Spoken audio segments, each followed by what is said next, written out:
everybody. Hi, Mom. Hi, Mom. Hi, everybody. We're live on the internet. Guys, this music is a little too sad, I think. Give me... Jesus Christ. Let's... That's a mood. I like this one. This one just feels nice. You know what I mean? It's a little old-time radio. I'm getting Resident Evil Village vibes. There we go. Hi, everybody. Welcome to session 13. Guys, we're at lucky number 13. How do you feel about that?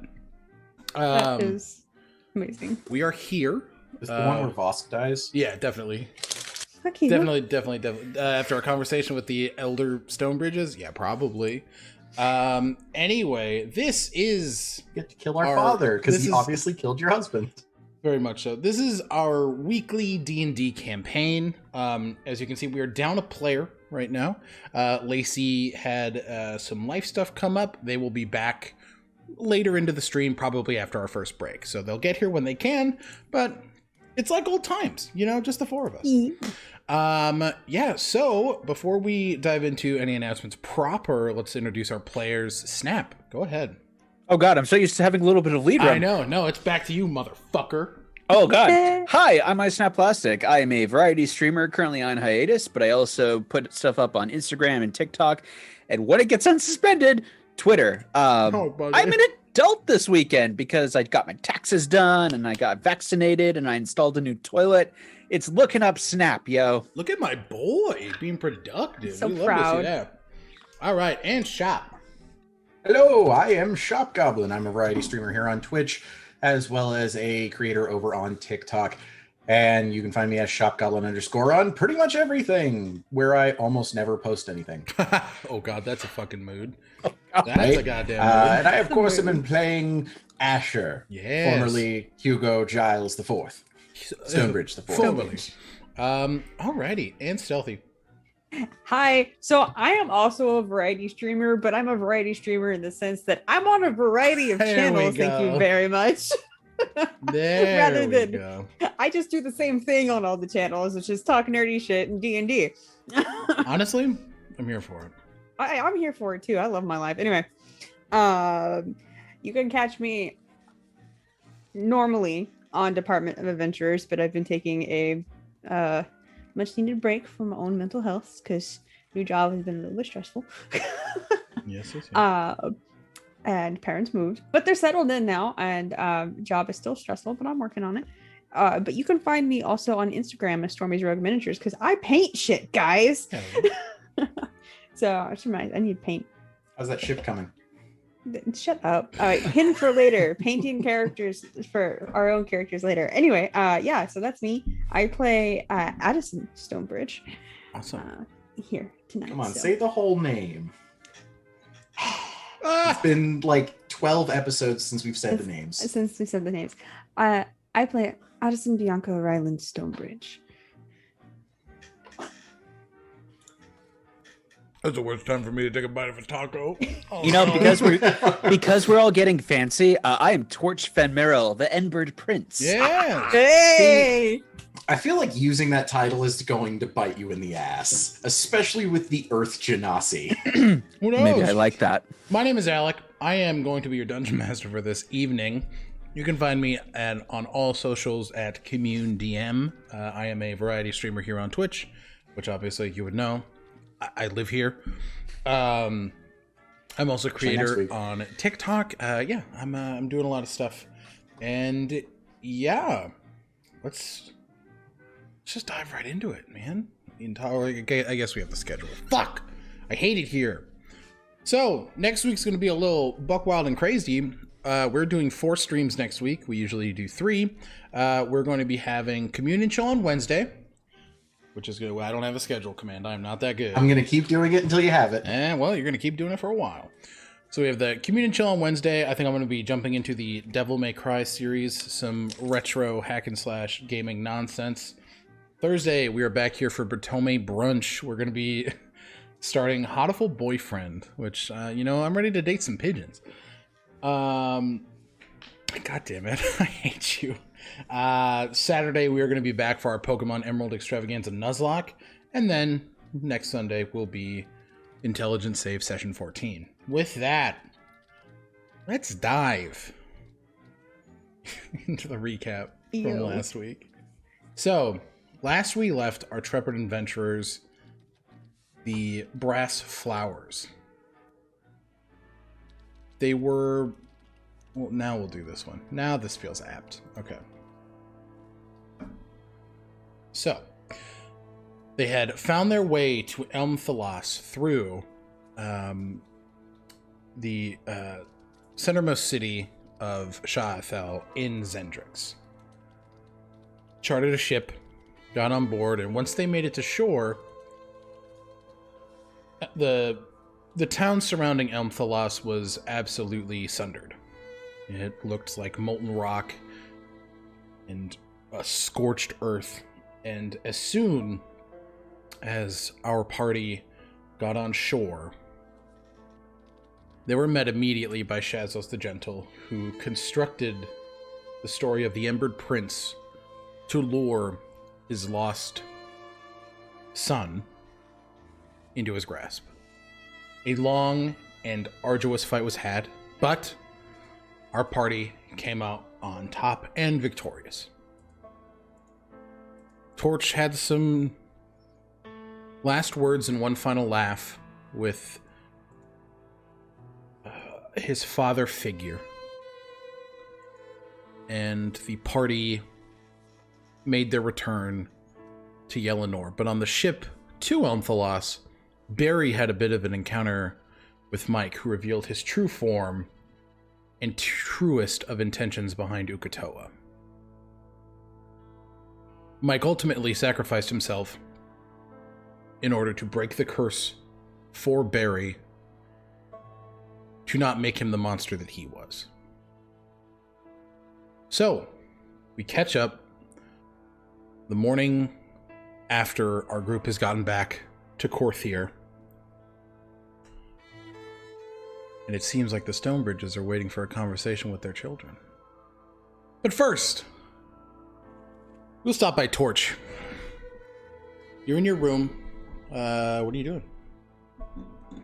Messing around with my new hole.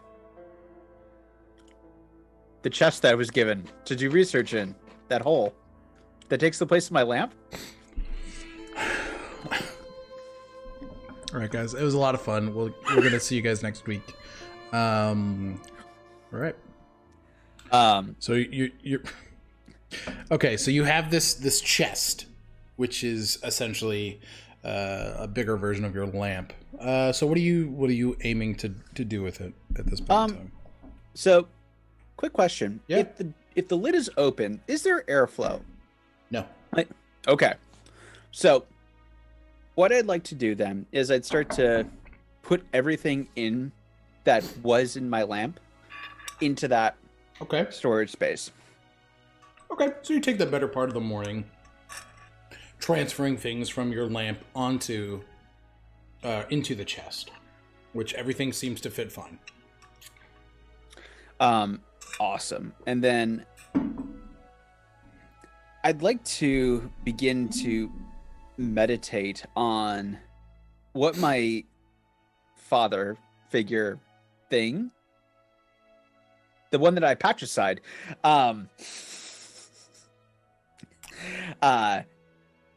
Okay. What happened when he poked me? Because he touched me and then I felt a wave of energy. That's what I remember from the VOD.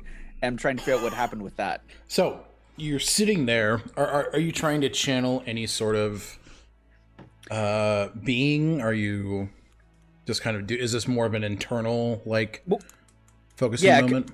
I'm essentially doing an examination of myself. Like, okay, if I move my arm this way, it pops now. That's weird. It didn't used to do that. That's a sign of getting old. You can give me, and just to clarify, your Isla Stray tattoo is on your chest, correct? Indeed.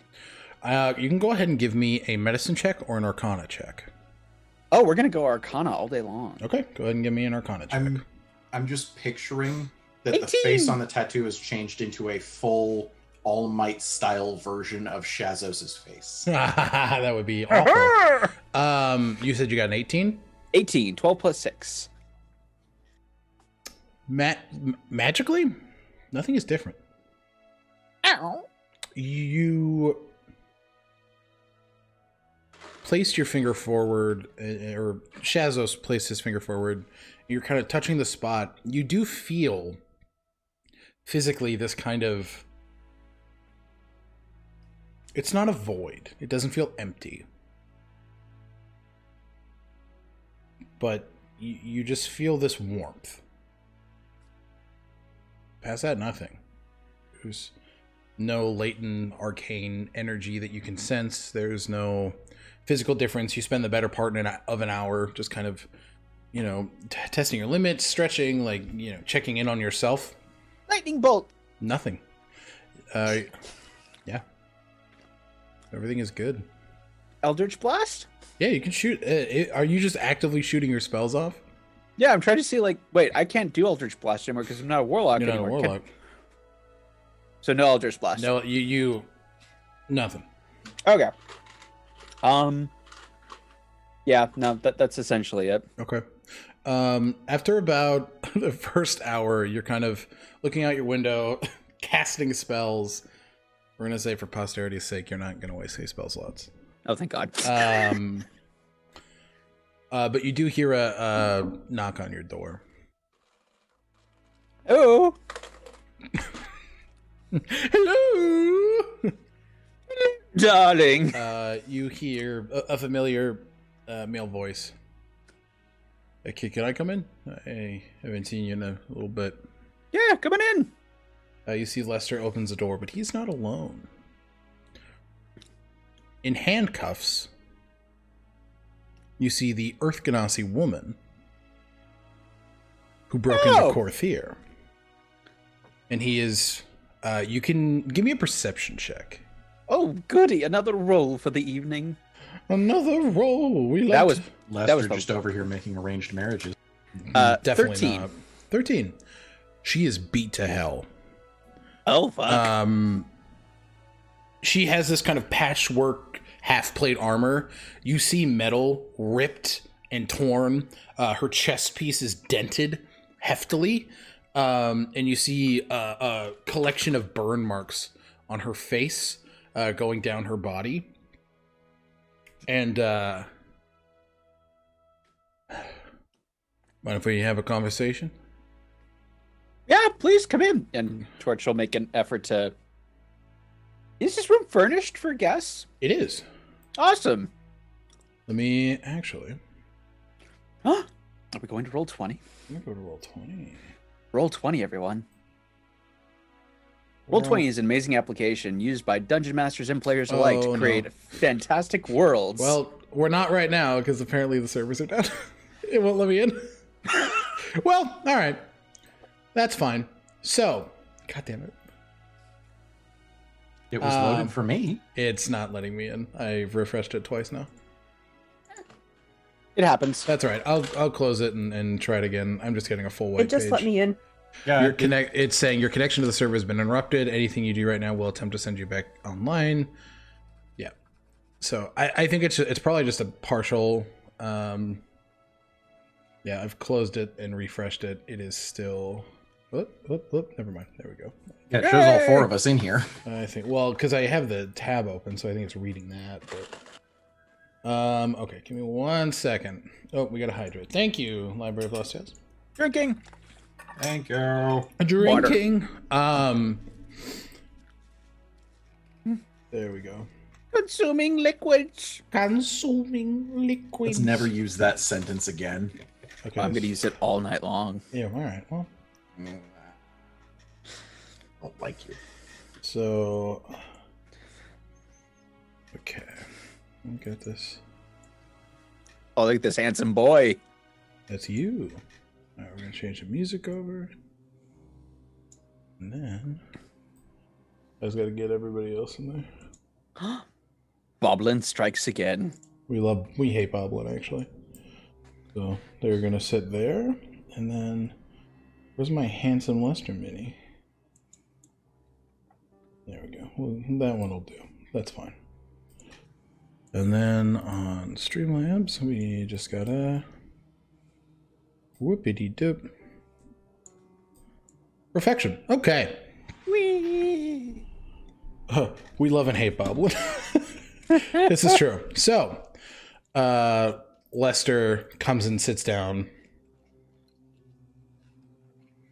He looks at the Earth Ganassi. You gonna try and run again? And she just kind of looks, nods. Okay. He unlocks her shackles and sits her on the couch where he just kind of plops down next to her.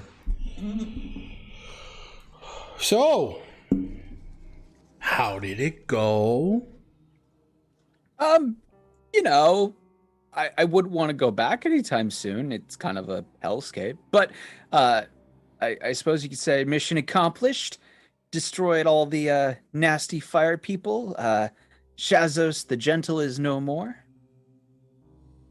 Yeah, he did a lot of damage, though. Oh yeah, it was like a nuclear people. It was like a nuclear bomb went off. You see, as you kind of speak very callously, the Earth Ganassi, you see her face tense, and tears begin to kind of, it looks like as if she tries to hold them back, but she can't. So it's this combination of rage and sadness. They were lives. They were people. Do you understand that? I do. And it's unfortunate.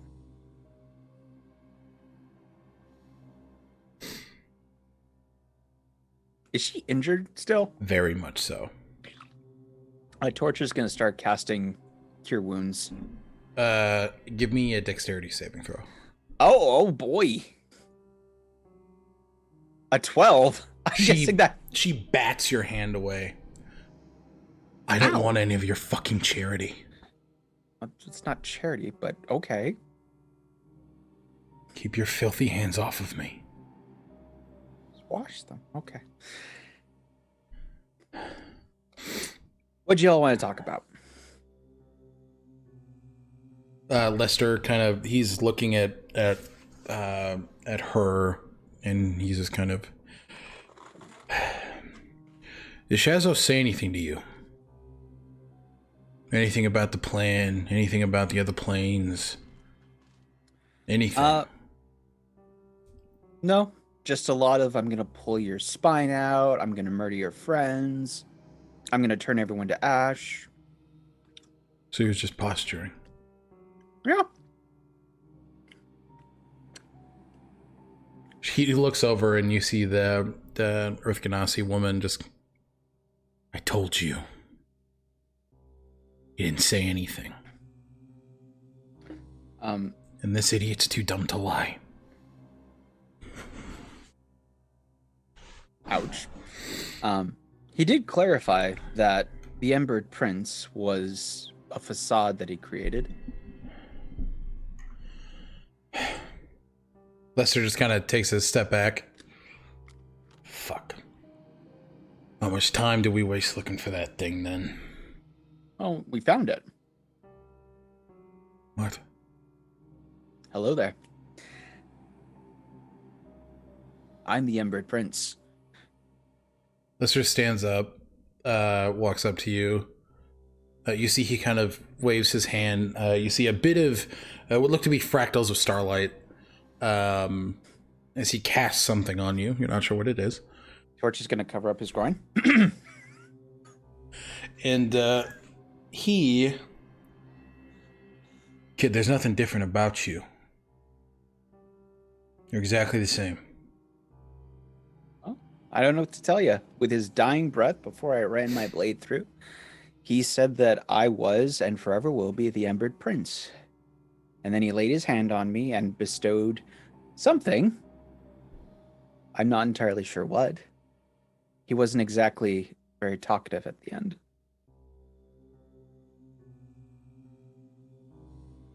Well, we're gonna have to keep an eye on that, you understand? Well, I'm gonna let Nadal know. And we're gonna make this. You see, he does turn his attention toward the woman in the room. Ooh. Whoops, I misclicked. Sorry.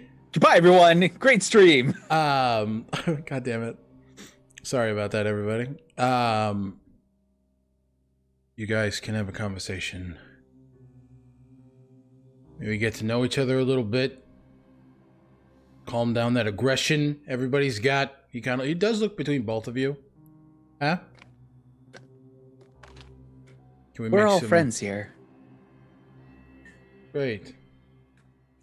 No, acts like you mean it. In Bossing Say. There's no war in Bossing Say. There is no war in Bossing Say. Lester goes to shake your hand. I shake his hand? All right. Oh, I'll see you later.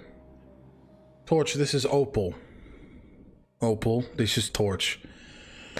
Now fucking get along. God damn, I'm sick of you kids. He walks out of the room, he shuts the door. He kind of slams it. You're getting very, like, angry stepdad vibes. I question his ability to effectively parent sometimes. Do you say that as Torch? Yes, but after he's out the door. Yeah. She just kind of... I would hate to be his daughter. He's actually a really nice person. It's genuinely not charity, and I apologize for my callous remarks earlier. It's been a long 48 hours. Can I please heal some of your wounds? Sure. Awesome. She doesn't make eye contact with you, but she doesn't protest anymore to your advancements of healing. All right, 14 hit points. Back at that. Okay. Delightful Earth Genasi Opal. Yeah, you see some wounds close. You see some of the burns. Oh no. Is that better? There we go. Okay. My mic was doing a dumb thing. You see Silly Mike. Some of the burns lessen in severity, and she just kind of sits back. You see she stretches a bit. Okay, that does feel a lot better. Thank you. Of course. I'm sorry about your friends. Me too. We thought that we were doing the right thing. And we were. We just went about it the entire wrong way. You want some tea? Yeah. Do I have tea? I'd say that's up to you. If Torch is somebody that would have tea, you'd probably have tea in your room offhand. Torch would have tea and coffee, and he's gonna make tea. Because hot beverages are what you give to people when they're feeling uncomfortable. Okay. So, yeah, you make the kettle, and as you're making it, she'll kind of... Is your mother safe? Yeah. I married her to my father, and they're a happy couple now. Well, look at you. Yep. Saving the world one parental relationship at a time, huh? Yeah, I guess in a way. I do weddings, I do funerals. Hey, I'll even do a bachelorette party if you want. Do I look like someone who's going to throw a bachelorette party? I don't judge. God, you're incorrigible. I am. And he'll pour the tea and lay it. She'll drink the tea. Lester offered me a place here. Not here. She kind of looked. Not here in your room. Here in Corthyr. And Are you going to accept? The Ti'Erra Enclave is dead. Everybody that was a part of it is ash in Elmthalas, so got nowhere else to go. What about the rest of the Earth Genasi? Are you the last one left? Everybody in the Enclave, they were the only Ganassi I ever met. Other than you. We're not very common, you and I. What about the water tribes and the air nomads? The sad thing is those could actually be accurate titles for Genasi groups. Like I said, I've only ever met the other Earth Ganassi, and you're the only Fire Ganassi I've met. Well, for what it's worth, it's not a bad setup. Comfortable living, work. Looks like it. And if I'm being completely honest, I never get the impression that I'm mooching. They always find something for me to do. You seem like good folks. Hi, Lacey. Is Lacey popping up in chat? Are you at work still? Buddy. Anyway. I'm sorry I did what I did to your mom. That was wrong of me. From what I heard, you didn't treat her that bad.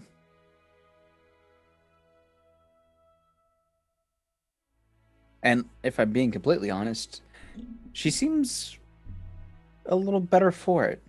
Really? I think you helped her. Yeah, I think you helped her realize some stuff about herself, what really matters.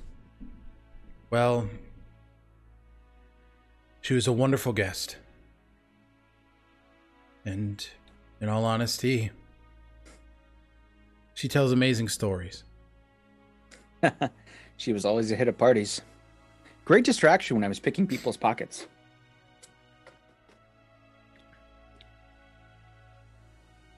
Thank you for lending her to me in the worst way possible, I guess. Yeah. I mean, at some point we should go back to my hometown and make some reparations. Your friends did sit on a couple people. Yeah. I have a lot of making up to do. Hopefully we can start that here. Torch. She stands up. You can tell there's still a little bit of pain as she puts her hand out. You don't need to go just yet. Let me finish healing you. I can repair your armor. Okay. Thank you. You're welcome. Now, sit down. So, you guys sit down, have your conversation. Lacey, are you home as in like you need in? I don't know what's happening. I'm like looking. Oh god. Torch will blow a couple more cure wounds, and okay. He'll cast mending on the pieces of armor that look like can be repaired, and Sure. loan her a spare shirt if her shirt is destroyed, and turn his back because he's a gentleman. Yeah, you offer the general niceties, and they are accepted. You can tell she's still quite. She's cold. She is very. You sense a lot of anger. So that's the. Is there anything else you'd like to do with that? No, just okay. Making a new friend. Alrighty. Let me just double check something. A new best friend. Hey.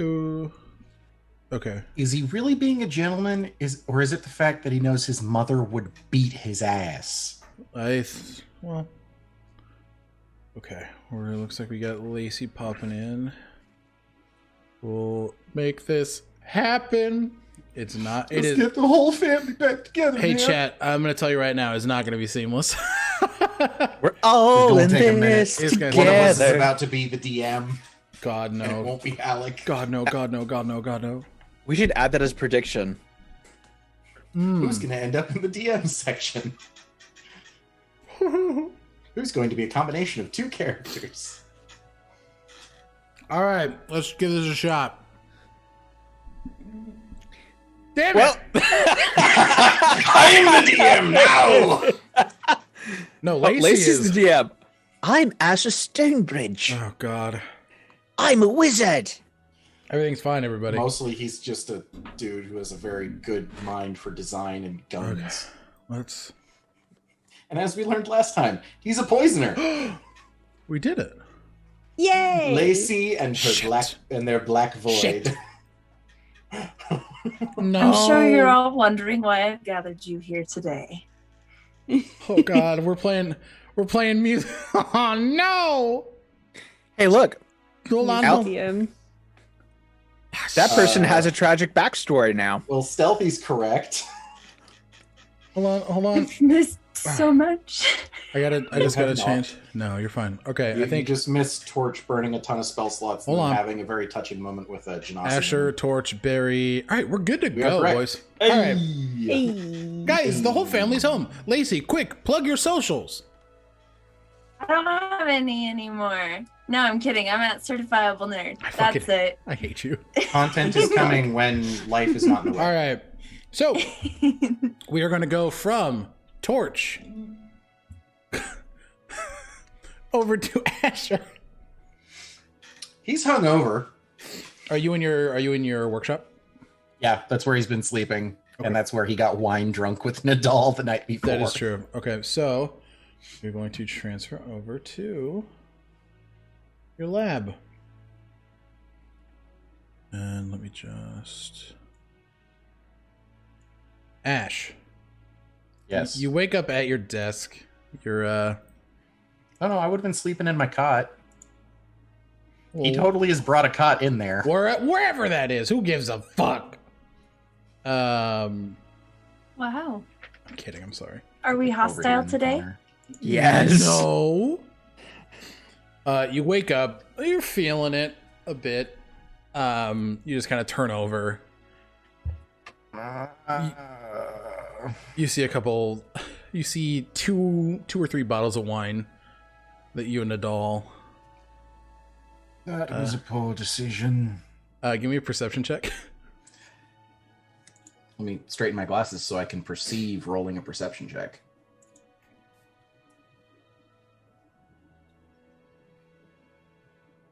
Nat 20 Okay. plus 6. You see Nadal is laid out on one of the tables, one of your work tables. Schematics in his hands. You see it like he's just kind of. Your Highness. I can't speak too loud. Listen I'm up gonna, now, like- go get the kids. Yeah, I'm gonna like quietly get up next to him, just like roll his shoulder, and just like as quietly as possible. Your Highness, we need to not drink wine together. We drank wine. From what I can see, 3 or 4 bottles. Oh God. He kind of sits back against the wall, still sitting on your workbench, just. I'll order some bacon he just kind of. No. and coffee I need water. Oh in God. the bucket over there. He walks over to the bucket and just shoves his whole head in there. Dibs on next. He comes out. He's just. Are you feeling any better? Asher's just gonna give him a look as he's rubbing his eye and just visibly in pain. You know what? Emotionally, yes. Physically, no. Okay, well, this is a bad time. Your parents are here. Oh. Do we have whiskey? I don't want to face them sober. Well, At least not with a hangover. oh. That was I want what to I ring was. the bell for breakfast, but I don't want to ring the bell. It'll hurt. You see, he just stops talking. It'll be here shortly. All right. Say hi to Lester for me. Thanks for the drinks. I will. If you want to know more about any of the designs, if you remember them, you know where I am. Okay, yeah. Your parents insisted on a brunch meeting. Oh, that was probably Mother's idea. She So, loves brunch. You have about an hour.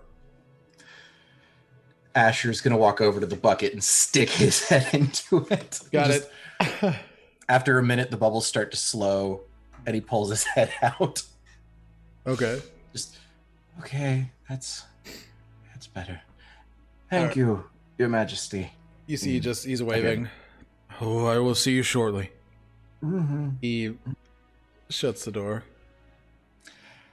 Asher is going to the closest bathroom and diving into whatever the largest source of water or shower is fully clothed. Just I'm hungover and drunk and I need to not be. There's a bath nearby and you just okay. So I take it you take some time to yourself and just kind of clean up and it cleaned up, a little less hungover. All right. Eat a little bit of give me some bread to soak the shit up that's in my stomach. Sounds good. All right, and with that, we're gonna stop over to Barry. Barry, you wake up in Runehorn's room. Yeah. Cool. No, wait. I'm still okay. So he just saw, or Addison? Is that her name? Ardani? Ardani. That's right. Dream sequence, Alec. I forgot about my own cliffhanger. Oh my gosh! I was like, okay, so honest to God, it's just it's about time somebody else arrived. That is the first time that's ever happened. I completely forgot. Okay. No, I actually like that narrative. Nope. She's like, it's about time someone's here, and he just left. He was like, nope. He's like, yeah, you know what? Actually, fuck this. I'm electing to wake up right now. I choose consciousness. Oh God! I pretend I do not see it. Hashtag forgetful DM. Fuck God, that's me. So the only thing you remember is catching up with Runehorn when you got back from your your journey back from Shathel and Elmthalos proper. You wake up in this similar black void that you were in when you had your conversations with Mike. And standing across from you is a purple-skinned tiefling woman who you would know to be Ardani Stonebridge. Oh yeah, it's very dramatic now that we figured out that I fucking forgot about this.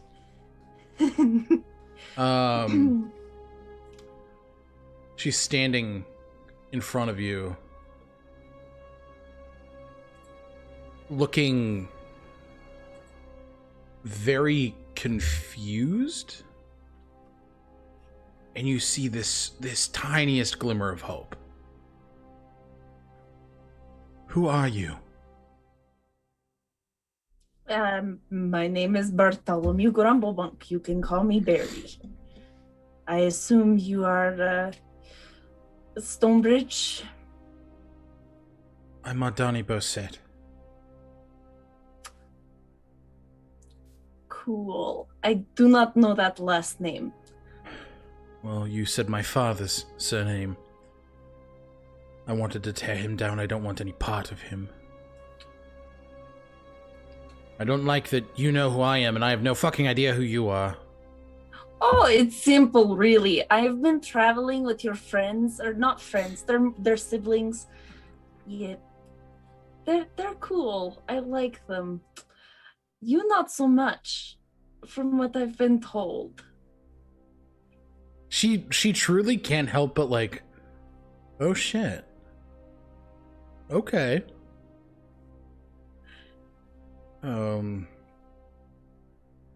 Have you ever been in this place before?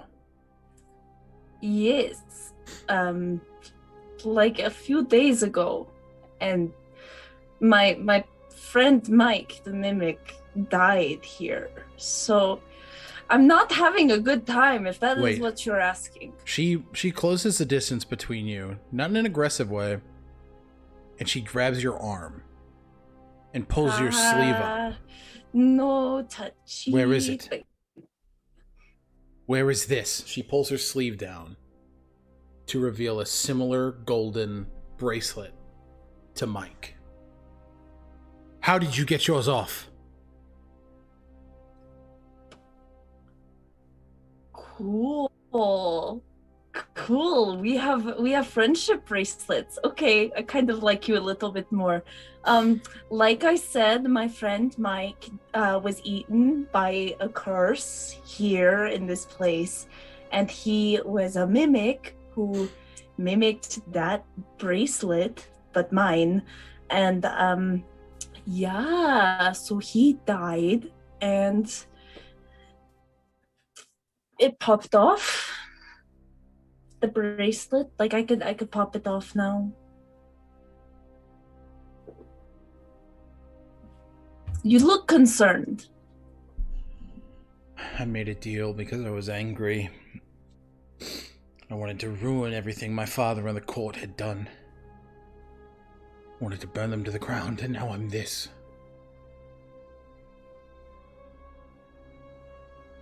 Shit. You said it talked to you? Yes. It doesn't make any sense. This thing has never said a word to me. Well, I mean, the thing here is the important thing the distinction. Mine was also a mimic. That was like also the curse. Like we talked about it in length during the 20 years that we spent together.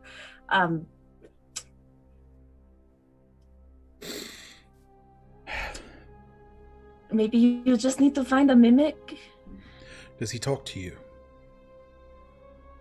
Who? Mike? No, he's dead. No. The large one covered in eyes. Ah. I mean a little. Mostly just single word sentences. It was weird. Something about hunger and desolation. Yeah.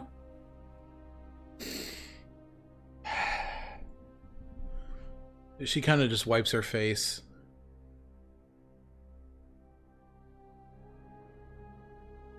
Okay. I think that maybe we can, and as soon as she begins to start talking, you open your eyes. And you are awake. In bed.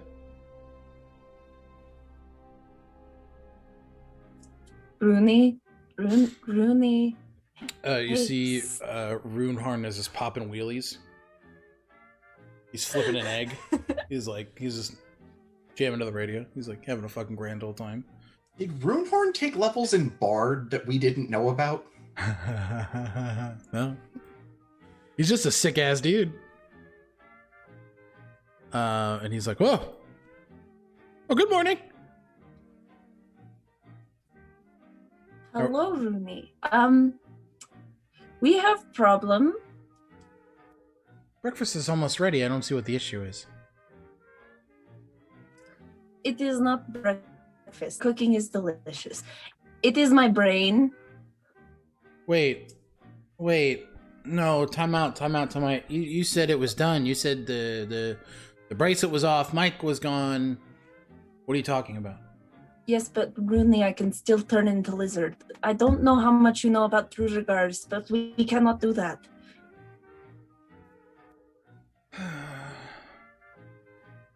Also, I think I just met Ardani Stonebridge, but she said her name was something different, like Buscus.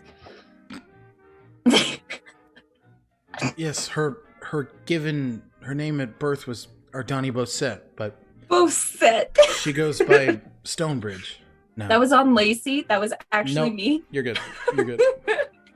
I thought you said Buska or Bushka. I am right, Ardani. cool. I am Ardani Babushka. I'm Ardani Babadook. Okay. Well, I can take a look at you. We can go to the lab, do some tests. But I mean, I don't. Can you do it at will now? No, it happens when I sleep. You turn into a lizard when you sleep? Oh, no. I meant like the dreaming part where I talked to... I was going to say, I was in bed with you last night, Barry! Okay, I'm sorry. No, I wouldn't put you in danger like that. I promise. I can control it now. Okay. Shift right now. What? Turn into it right I now. mean, I got to be a little angry sometimes. He rolls up to you. I don't want to do it. I will do it. Do what? He pinches you. Hey! Are you mad? No. Confused, yes? Get angry. Ah. Rawr. Give me a wisdom saving throw, please, Barry. Motherfucker.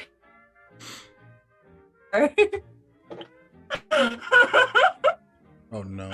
I want to die. Well, you might. Shit, that's a 9. The back of your mind, you hear, Barry, that's not how we did that before. It's Mike? It's not difficult. Just embody it. Really, Mike is in my brain. Technically, I've completed our symbiosis, Barry. He said he's a symbiote. Ah! This is the start of my favorite movie, Venom. It's so cool. I love Tom Hardy.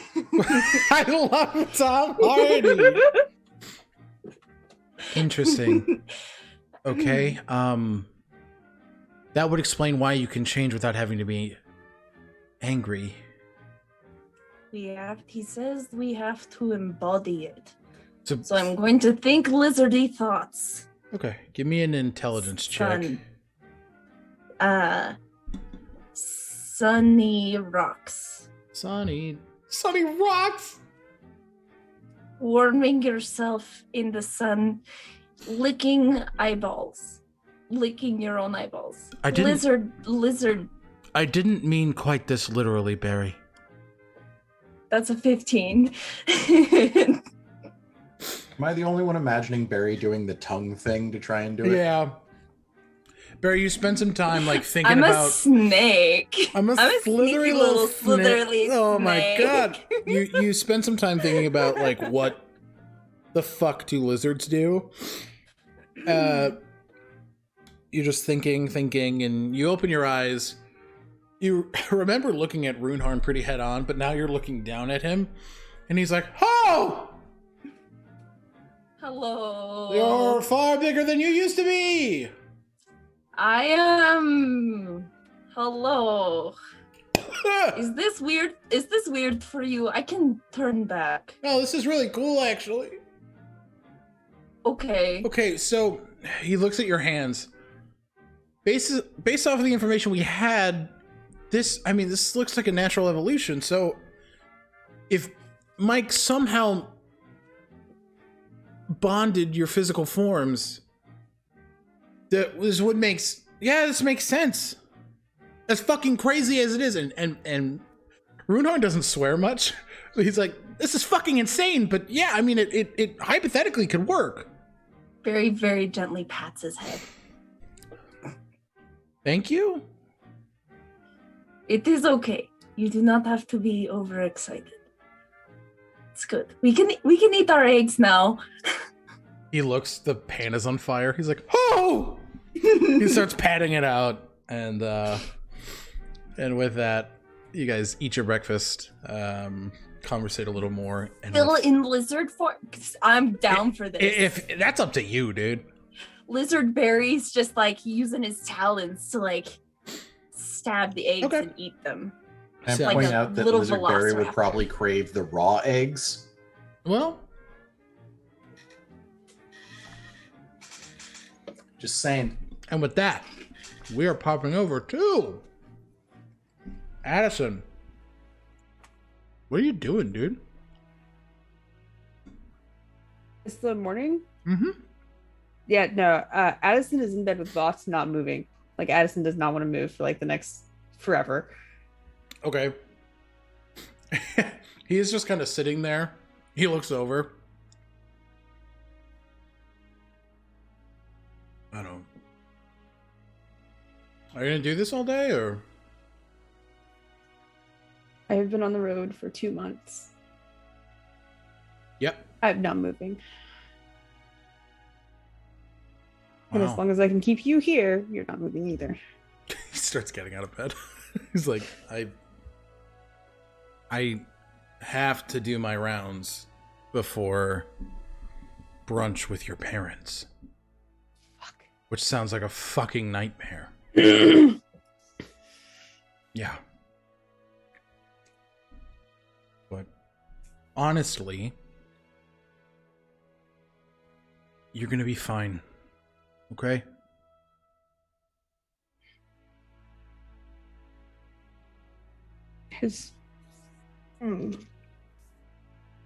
The last time I saw my father, I punched him in the face. From what I heard, rightfully so.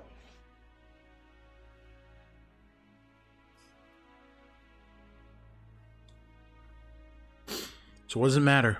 They want to talk to you. And your brother.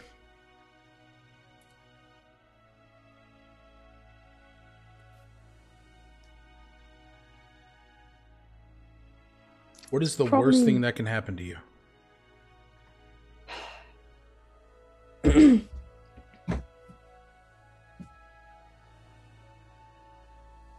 Yeah. I don't know at this point, but don't look forward to it. It's going to be okay. Now I am going to get up. I'm going to take a bath. And I'm going to go to work. Until I have to leave work to sit in front of your lovely parental figures.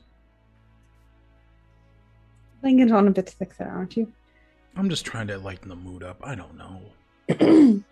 Like I said, I don't often meet the parents. At least I get to watch you squirm. I hate that you like that so much. He gets up out of bed, strips, and just walks directly into the bathroom. How much hip roll is there? Oh, a bit. A bit.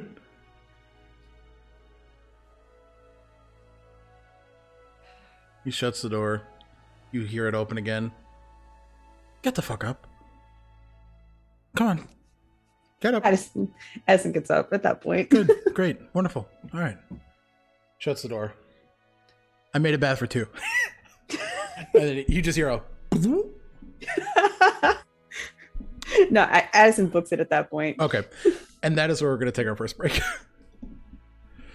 So, guys, get some dinner, get some water, treat yourselves a little bit. We're going to be back in about 5 to 10 minutes. We will see you guys shortly. Bye! Okay. We're out.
fuck you, we're back, motherfuckers. And then they made me their chief.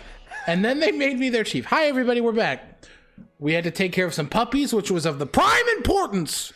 Okay? Thank you, I appreciate you all. Prime puppers importance. Anyway. Sorry, That Lacey. hurt my ears. I'm sorry. Sorry.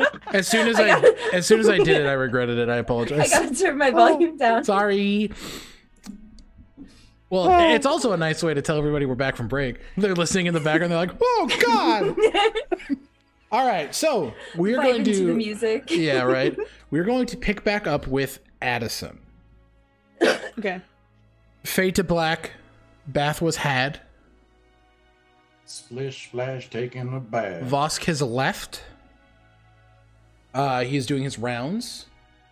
But you hear another knock at the door.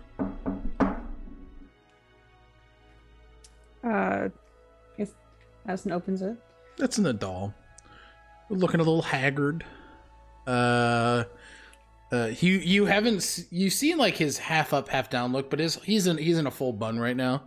He's just kind of still kind of rosy in the face. Morning.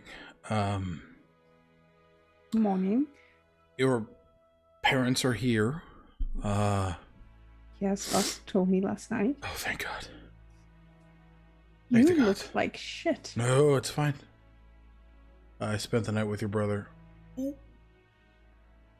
We drank wine and talked schematics. Oh, God. How many bottles of wine did you have? 3? Gods, I think it was 3. Addison walks over to the corner of their room and makes coffee on the dolls. He sits nicely, crosses his legs on the little like settee. Yeah. Settee. Settee. Crap. And the timer is set for the no cursing. Okay, I was gonna say, hey, I got it. watch your language, and also. I already said that. He sits back. Addison hands him a cup of coffee. Yeah, so he'll take it from your hands and he'll just start sipping. How much of a dad mug is it? Like, is it the big dad travel mug of coffee? That would be great. I imagine it's more like a kind of normal mug, and he's got one hand, so he's holding it like this. He's got this, and he's just. Yep. He's just sipping. Yeah, he's very. Are you sure it's a normal mug and it's not like one of those ones that all of our dads had that was like conal? I don't have a dad. I mean, so. it's Addison's coffee cup, so no. Addison's a bit of a dad. So he's drinking that, and how are you feeling about today? The conversation. I'm sure it's a lot.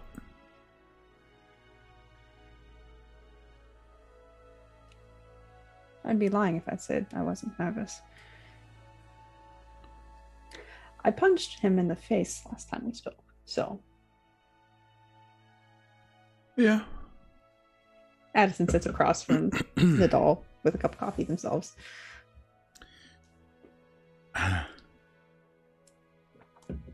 That's fair, but they're your parents, and they reached out. Realistically, they haven't seen you in about 5 months. It's a long time to hold a grudge, even for your kids. Not really that I hold a grudge. Or, I'm sure. He was very accepting of my anger when he left, so. Well, I never thought I understood children until I had them. I'm one of 3. My mother had a couple of kids. When Lester and I adopted,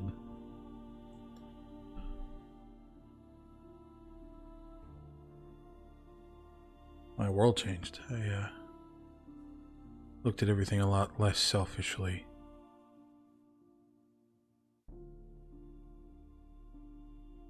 I think that's, at least I hope, that's what's happening here. Not saying forgive them, but listening's always a good start.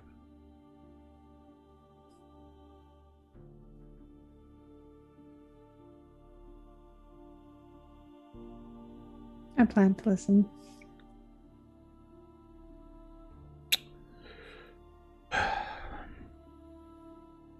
Good.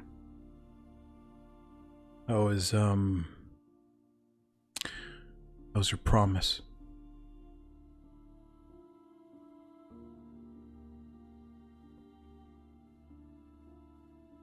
Being kept so far. I feel better. Certainly. Good.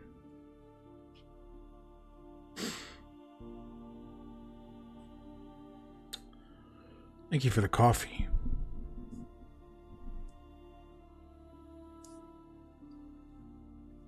I imagine you're coming to brunch. No. No. It's very much yours and Asher's conversation to have. I set up the room. You will have your privacy.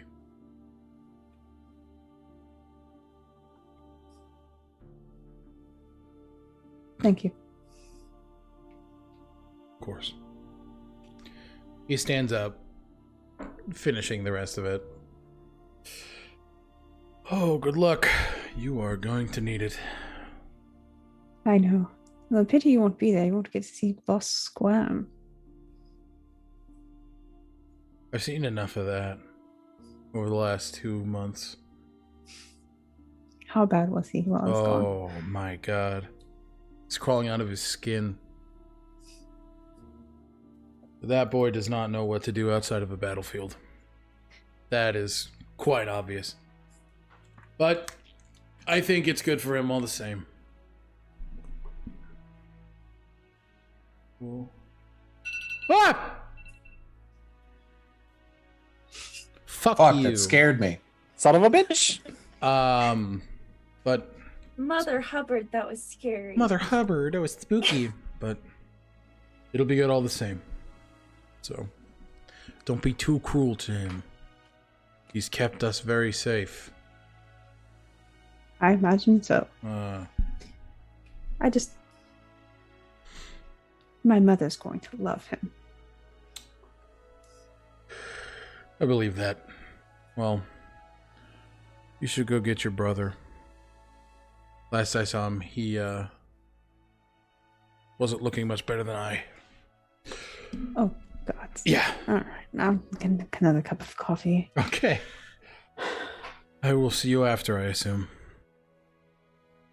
Let me know if you need anything. Mm-hmm. They'll get up, they'll drop not drop, but he'll put down the mug and just leave. And with that, we will stop back over to Torch for a second. So, it's been an hour or two. You and Opal have been having some conversations, just kind of trading experiences. Her time getting started in the Ti'Erra Enclave, this group of downtrodden Earth Ganassi who have fallen under Shazzos' occupation of the different elemental planes. She's talking, but she's still very cold. You've kind of fallen into a little bit of silence over the last couple minutes. She's just kind of...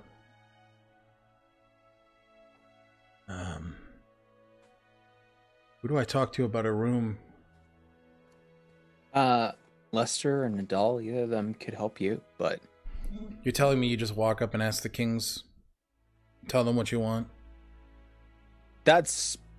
I've been scolded for that in the past, but not by them. Huh.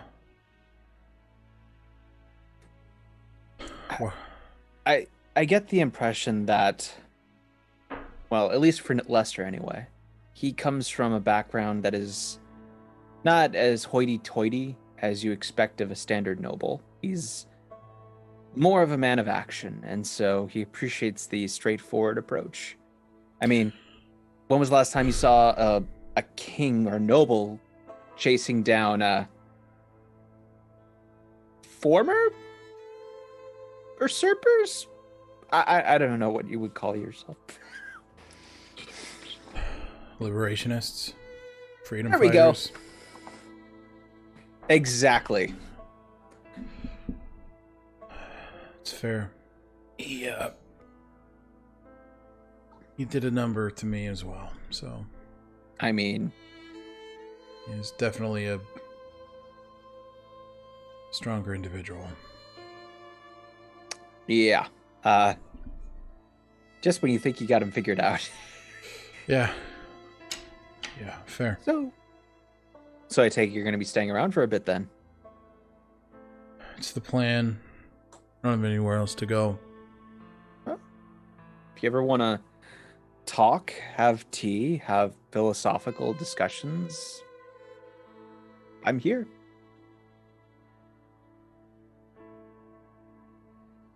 Is this how you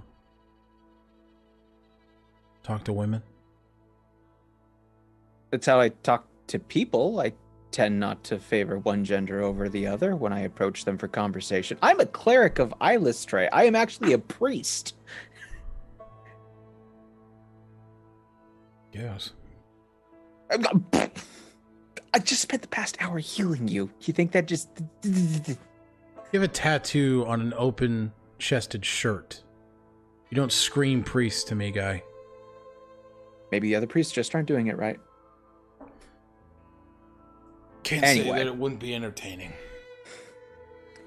Anyway, if you need anything from me, I'm here for you. Genuinely. I know what it's like to be different and alone in a world that doesn't necessarily seem to want you, but doesn't know what to do with you. As you say that, her look on you does soften a bit. She's kind of had the, very furrowed eyebrows, but that kind of fades away. You much of a fighter? Are we gonna go? Is that what's happening now? We about to go? I don't ever want to get out of practice, so I could use a sparring partner. Well, I'll be happy to help how I can. Truth be told, I normally am the one bringing people back to life. Well, maybe if you defended them and again, from the outget, and again, they wouldn't be going down. That's valid. Okay, well, maybe later tonight. Yeah, I'd be down. It's a date.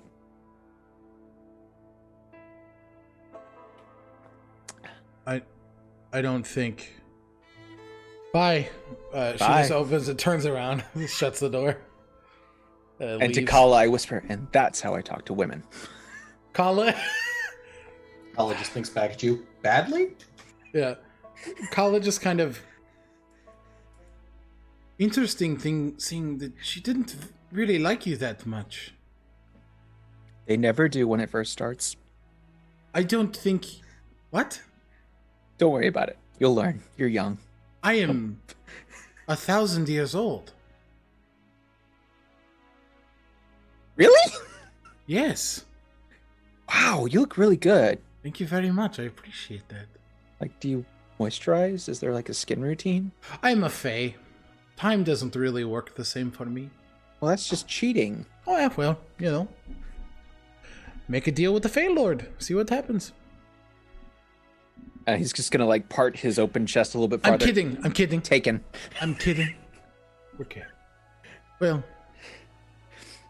do you mind if can I go flying?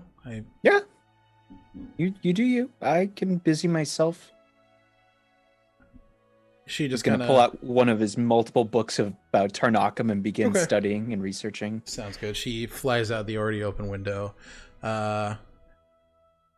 We will stop. Barry, you and Runeharn go to the lab.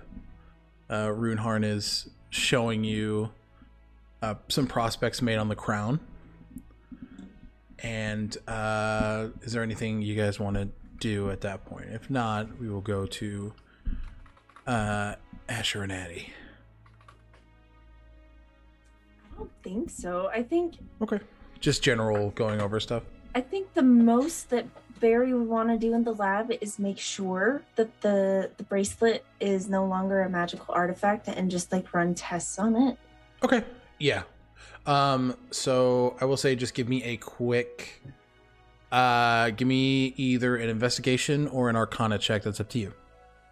I'm gonna do Arcana. I got like +3 more. Fair. Oh, hell yeah. That's a 25.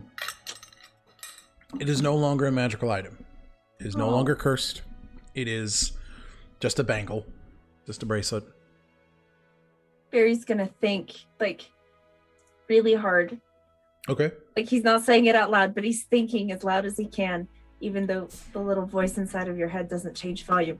But he's gonna be like, Mike, are you there? Are you in my brain? What is this?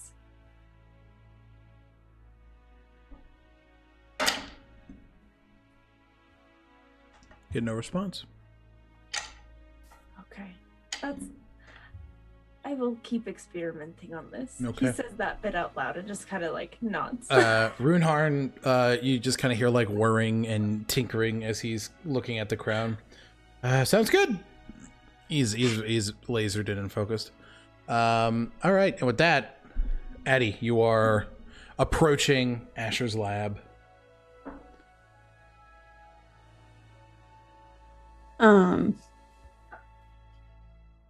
Yeah, Addi walks up. Addi is like left in the castle. Addi is not wearing the armor. It's just simple plain clothes. Okay. Addi walks up, super relaxed. Knocks on the door. Asher, you hear this knocking on your lab door. Come in. Walks in. Yes, I should have knocked louder. The state of you. Asher's leaned up against one of his tables with an entire jug of coffee, like the kind that they fill water from in diners, just like slowly sipping, and it's about half full. He's just, do I have to go to this brunch? Yes. Addison walks in and sets on the table a cup of coffee. Okay.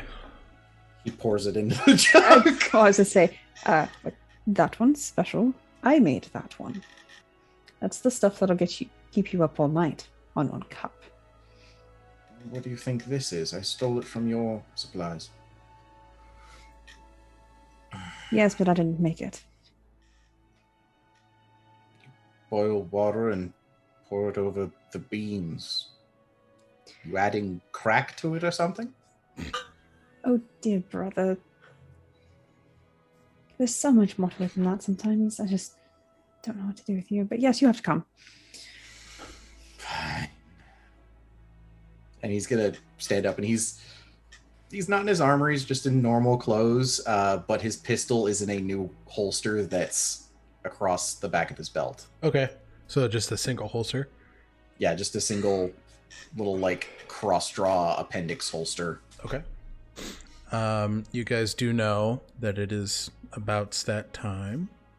So is there any conversation you guys want to have as you head up to the designated brunch spot?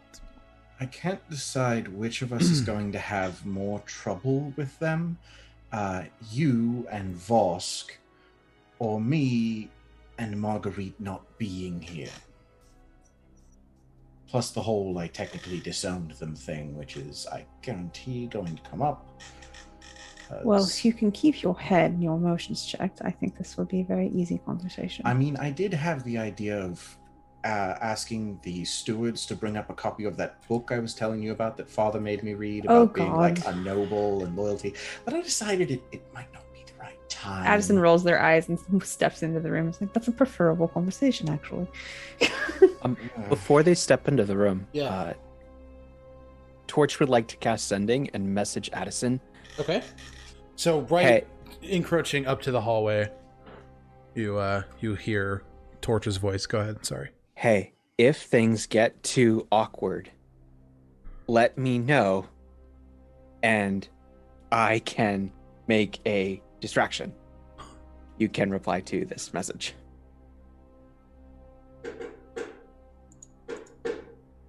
Noted. You do realize you do not have to say you can reply to this message every time. Echoing through the halls. Fuck! Morning, Torch. And with that, you guys walk into a room, a familiar room, where your initial conversation with Vosk was, or not Vosk, Nadal was, when you were told that Vosk and Marguerite were no longer going to... Oh, the top of the tower? Yes. And you see Vosk already in there, and your parents, Vivian and Samson, already sitting Make down. it so we can control our tokens? You should be able to. Nope. Whoopie dippy. There you go. Yeah, because I ain't sitting there. There you go. Why does our mother look like a former Spice Girl? Because she's a former Spice Girl. Happy Mother's Day, Mom. So, Happy Mother's which one Day, were Mom. you, sport or baby? She was Scary Spice. Oh man.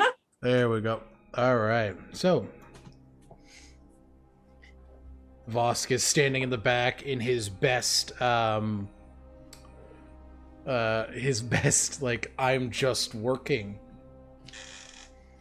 Both Samson and Vivian stand up, look at you both. Vivian first. Hello. It's great to see you both. Asher's gonna take that step forward and give his mother a hug. Okay. She very, very quickly embraces you. Gives you a few kisses on the cheek. How are you doing, darling? I'm doing okay. I'm a tad hungover. Nadal and I got wine drunk last night. Well, schmoozing it up and drinking with a king doesn't sound too bad. We were reviewing schematics, so it was more like sitting in my dark lab and getting junk. You look good. Right. Yeah. You can tell that she is just lingering. Yeah. He's gonna step back and pointedly stand on the opposite side of Addison from his father. Samson does look at you. Lord Stonebridge. Asher. It's good to see you. Right.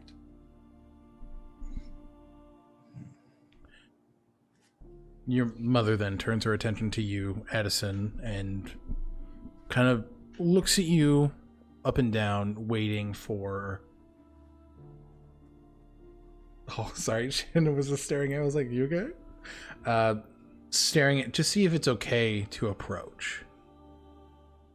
She's waiting. Hi, Mom.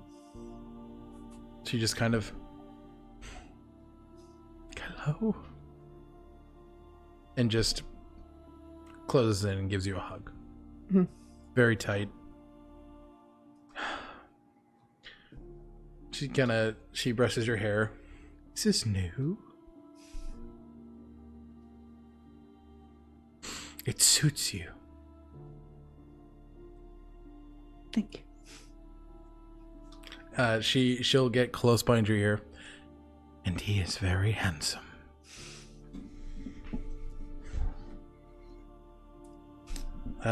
You see tears rolling down her face. She is just smiling at you.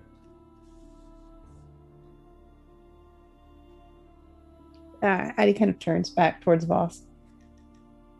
Like, he's looking at the fucking floor. He's like, Mom, this is Vosk Corvin. he kind of, at that, he's like, he'll step up. She will look. Pleasure to meet you. Vivienne Stonebridge. She puts her hand out, and Vosk grabs it, he bows, he'll kiss her hand, and you see, within the matter of seconds, her grip tightens on his hand as she turns it around. She looks at the ring, and looks over to you. You're sure? Absolutely. Her eyes trained on you for moments, just a few seconds, and she looks back over to Vosk. Nice to meet you, son. She squeezes his hands, and he just kind of, thank you. Oh, fuck. It's a pleasure to meet you. Before this gets started, and he looks from your mother to you to your father.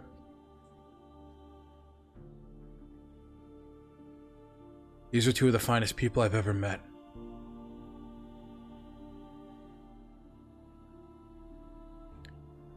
And I love them both very much.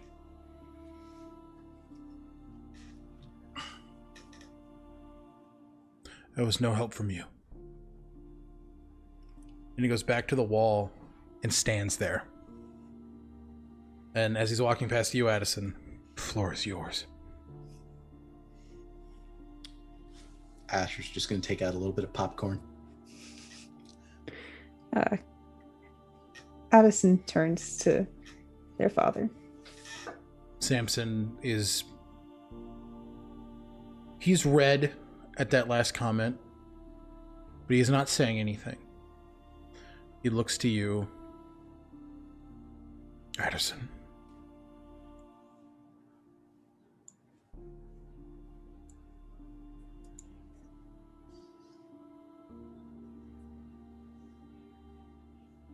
Hi, Dad. Please. We ordered tea. Sit. Both of you. Addison will sit across from.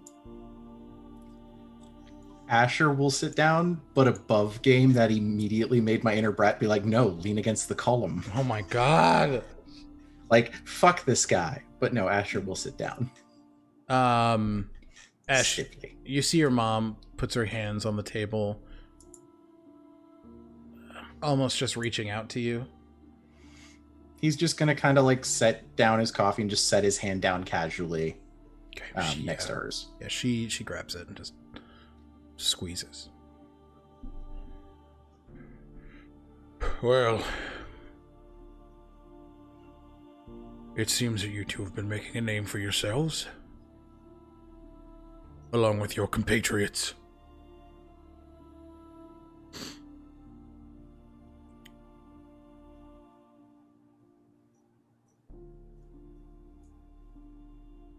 What questions do you have?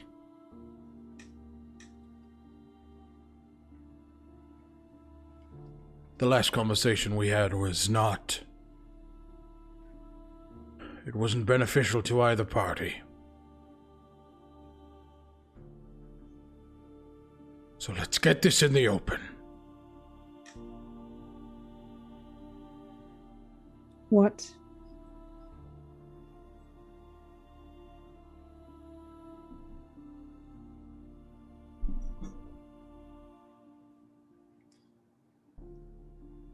You said you had plenty of sins in the past. Yes. What are those?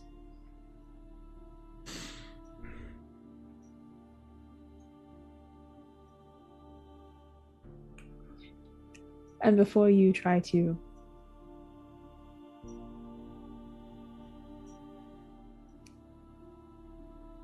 lighten the blow of those for me, I would like to remind you, I was a member of the Viper's Hand. And I would like you to think about all that entails.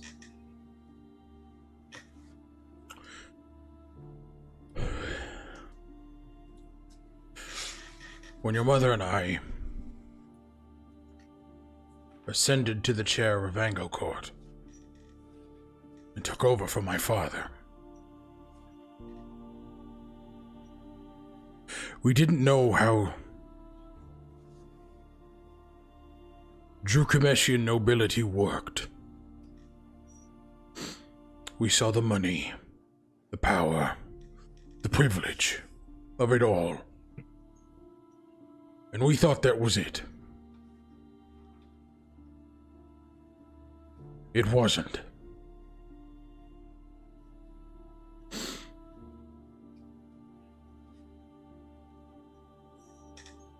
The thing that your sister crusades for,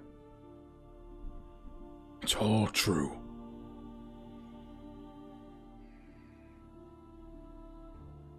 The nobles,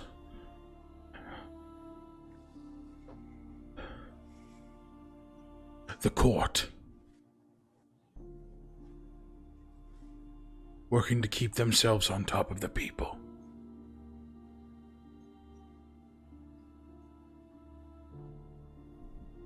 When I told you that we were coal miners and shit sweepers, I meant it.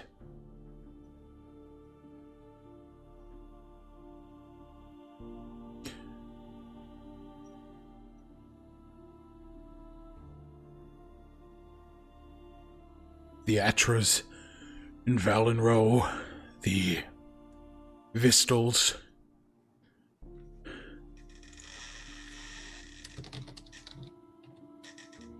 they do horrid things, and we sweep it all under the rug. Let it happen.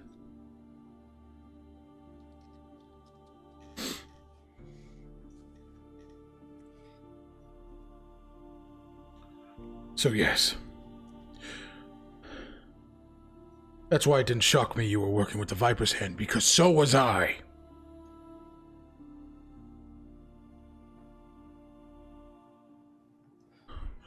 You have to make horrible connections to make this world work. At least that's what I thought. It's too late for that now.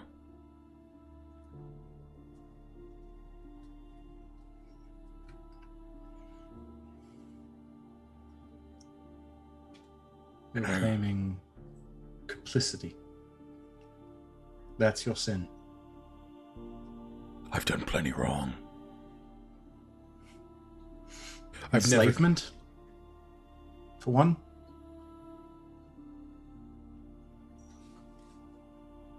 In our own home when we were children. Allowing your retainers to brutalize people. Your sins are greater than complicity, Father. Addison said, don't try and soften the blow. Take that as literally as possible and assume we know things you don't. You don't think it killed me to see that man walk into our house? You could have stopped it. At your lives! There were trade. things that I knew. If people found out that I went against that, you would all be dead. Your mother, you, Addison, all of you would have been dead. I did evil things. I was complicit to evil things. And tell us now. And be honest. What? What do you want me to say? When Lindholm came back to Tolesh with slaves and dropped them at my door, branded with my sigil. Our house. I had no power in that. I gave them as best a life I could, while still staying on the court's good graces.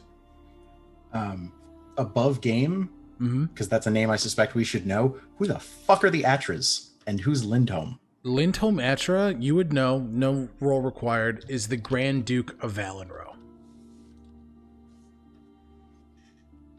And the Vistals, I'll go to the Drukamesh map quick. The Vistals are in charge of Ormas. Okay. How is Ormas spelled? Ormasse. Yes. And Vistals is Vistols? Vistals. Thank you. Yep. Whoop. So yes, all of these things are true. My fear is complacency, and it's cowardice. I've never killed. I've never stolen a person from their home. I've never pillaged. There is one more. I'm an adulterer.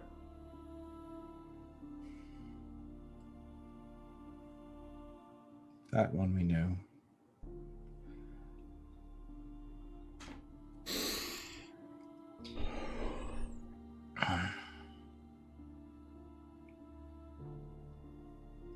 In hindsight, it's easy for us to say, let them go.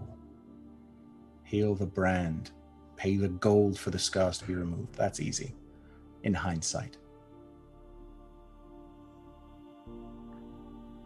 Punish yourself as you see fit for it. Seems like you already do. But also recognize the sin of hypocrisy and then making your children read books about how nobles are based in loyalty and honesty. I wanted you to be better than us. What this system is. The day you saw my hypocrisies and called me on it, that's the proudest day of my life. 'Cause you see how it is. And you know there is better than us. Okay. Then I challenge you this, Father, as your penance for all your crimes. And I think Addison will support me on this one. Do better than us. You're not dead. You can still learn and grow and improve and be a better person and do good deeds. So do it. Why do you think I'm here? Good. Father, how many noble houses are part of this? 7. How many noble houses were the leadership of Drugamesh under the king? Would it happen to be 7? 7. 1, 2, 3, 4, 5, 6, 7. There are 11 altogether. Okay, so there's us and 3 other houses that aren't trash. No, because Mostly. you was complacent to it, so technically you're one of the 8. One of the 7, okay. Yeah.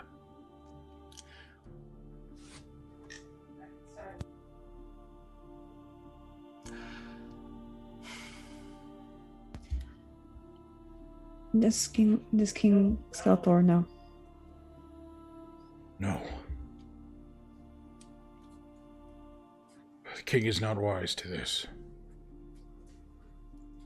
Then he must be told. Yes, he should. And evidence needs to be given. And the heads of those families put on trial publicly. And their families, as horrible as it is to say this, removed from power and forever disbanded. Their names marked. That's not for us to decide, Asher. Our family is one of those that needs to be done. I know. Leave it to the king. I fear, though, that many families in power would bring a coup about. So it has to be done carefully, tactfully. It's already brewing. I figured. We haven't been in Ango Court since it was sieged. They know that we are growing wary of the court.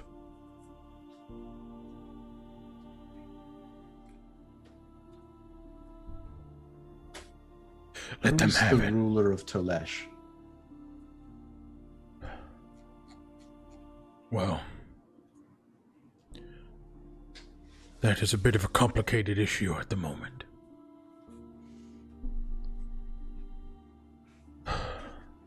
Sigurd Larethian is dead. He would have been.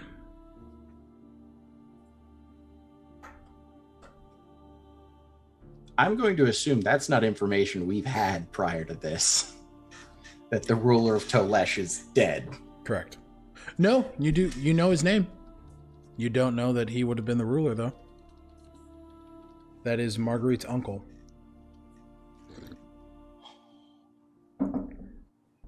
Marguerite said she was actually close with him, didn't she? And that she was going to Link Tolesh. to Tolesh. Addi doesn't say Marguerite's name, but just looks to Asher and goes, now we know why she went. Maybe. It's not It also as if explains the why the Eisenlied hasn't Eisenlied- employed assassins before. I'm sorry?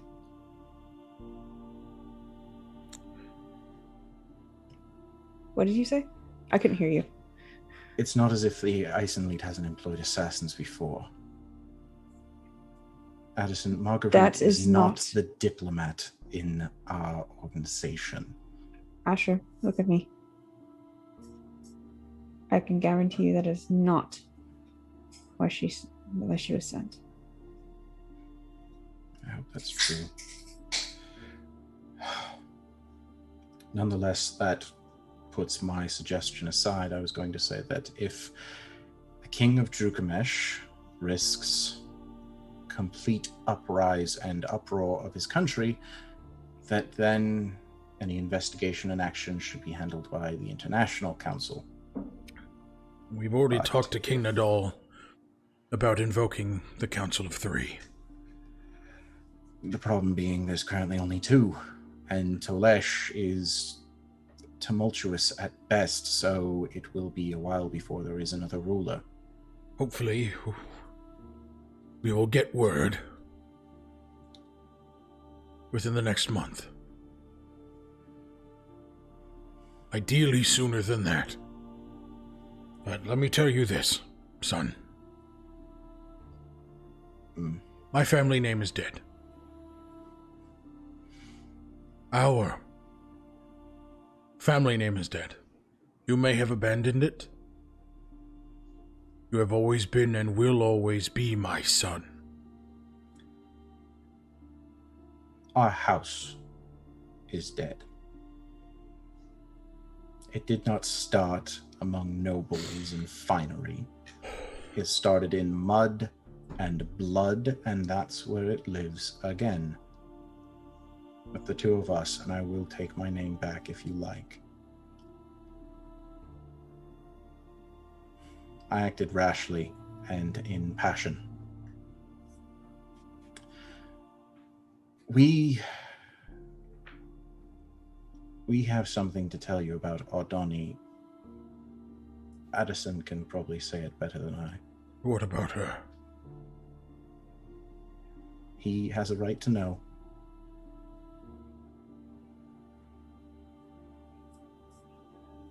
As strange as this world is, it makes sense, actually.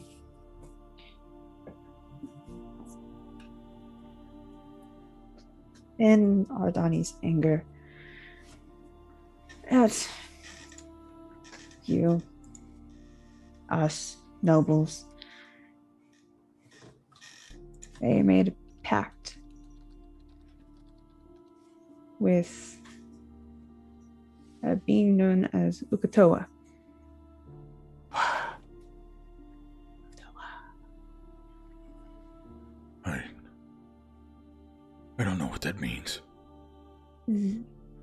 It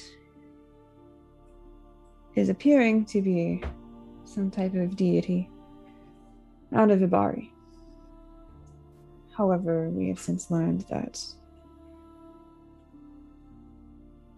he's actually an aberration. He's met a woman named Ili Vanya. And he's looking to see if that gets any reaction from his father. He zeroes into what you're saying very, very quickly. She told us about what's going on with Uk'otoa, which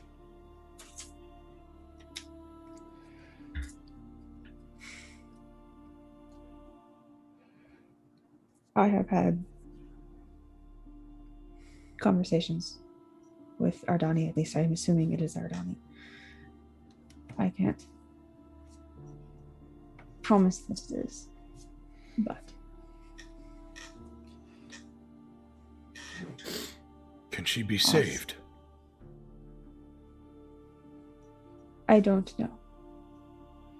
Ili Vanya claims that she is not in control of herself, that her actions are that of Uk'otoa, and I have reason to trust her. She showed me the astral plane where she was trapped for 600 years by Uk'otoa. Technically is still trapped. Planes are a bit, how did I put it, wibbly-wobbly. She is also Ardani's great-great-great-grandmother. I know that. Her mother told me that. She was a great sailor. She was sailing a ship in the astral sea.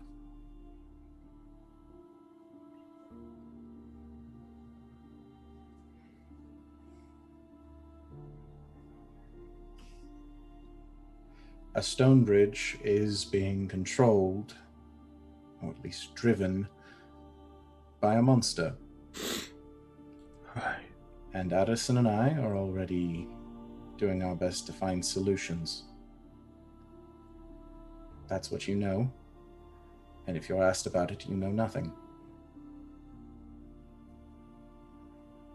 Your mother looks up to you both. You're doing the right thing. You know this, yes?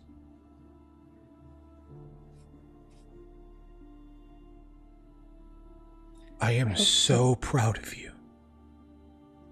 Asher's going to give her hand a squeeze. She returns that. The last time you guys saw your mother, she was kind of crumbling under the weight of these revelations. But in the time... Hello? Did you guys hear that? Yeah, the thunk is Shannon okay? Shannon, are you okay? Is everyone okay? Go check it. You can go check LDM. We can't have a serious scene anymore. Fuck? No. Well, Dungeon Daddy steps away. Tonight's stream is brought to you by Roll20. Fantastic streaming service that lets you play tabletop RPGs online. Did you know that with Roll20 you can invite up to a dozen people to play? I've never tested. I actually didn't know that. I've never tested the limits. I pulled that out of my bum. I've not tested the limits of how many. You can have a lot, though. You can have at least a dozen. I think you can have more because I'm still involved. Let me check the one game that's got like a bunch. They have almost every system can be played on here. They already have pre-made setups, so you can play D&D, Call of Cthulhu, Pathfinder, Monster of the Week, you name it, you can likely play it on Roll20. And we are very grateful because every week they put us in their spotlight on their social media. Everything's good.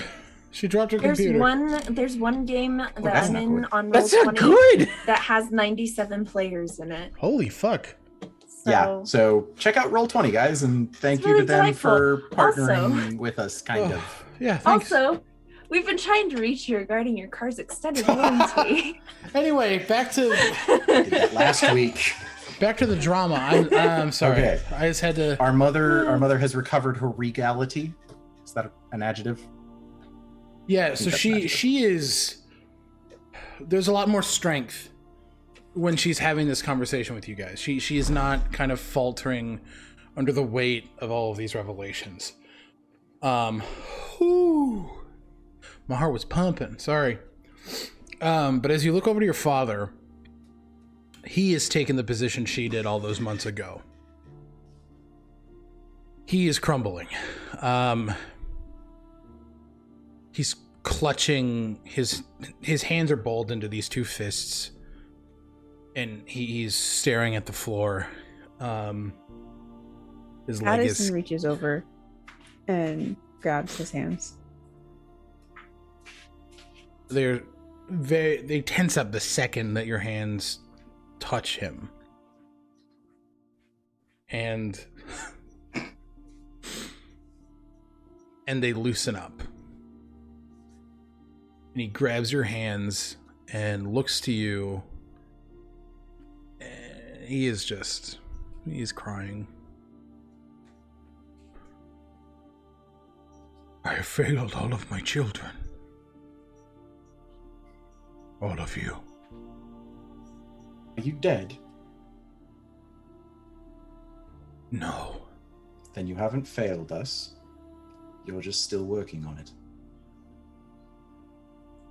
If anything has taught me that, it is the last few months, and this one banging my thick skull against a wall every now and then to remind me. He stands up, still holding your hands, or one of your hands, Addi, and he walks over to you, Asher. Offers you the other. Asher's going to stand up, give his mom's hand one last squeeze, and for what may be the first time in at least a decade, give his father a hug. As soon as you hug, you feel the world fall off of his shoulders. For a brief moment, it is just you two. And in your ear,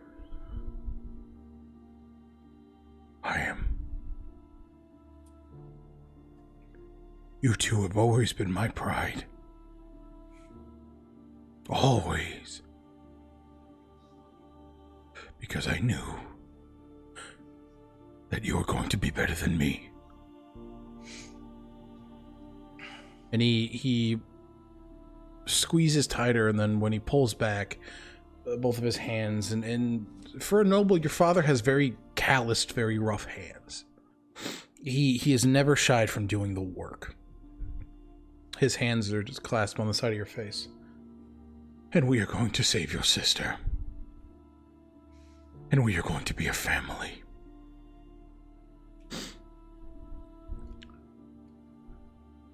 Nobility be damned.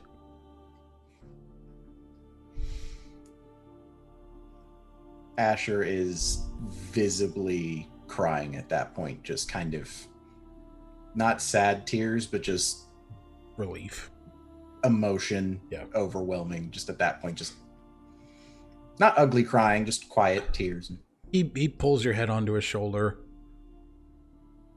And he looks to you, Addison.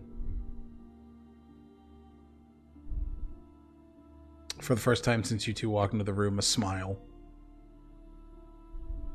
breaks to his face.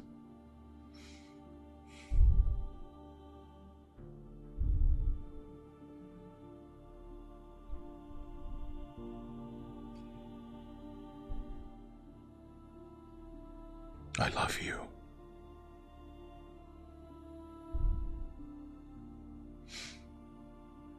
Very much. Is this a good time to mention that I also have a partner? Hold on. I love you. I never stopped loving you, even if I punched you all those months ago. And for that, I am sorry. I know. I know. The hand that he is grasping, he pulls in and pulls you into the opposite shoulder, and he just holds you two. It's quiet for a few moments as you guys just kind of live in this moment. Your sister needs to be here too. We're working on that. And we can help in any way we can. You see your mother stand up and slowly walk over and kind of join in on this family hug. We'll do everything we can. Because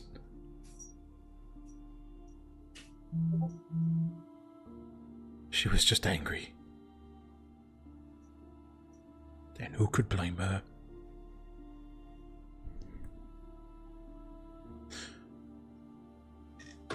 What else do you need from us?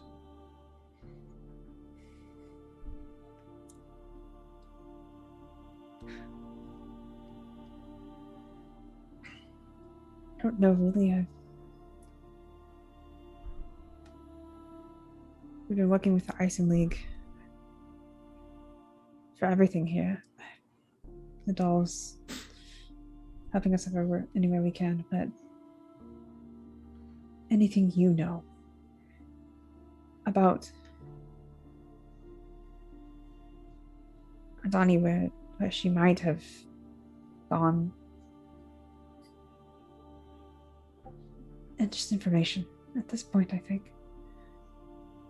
We'll see what we can do. I have one request.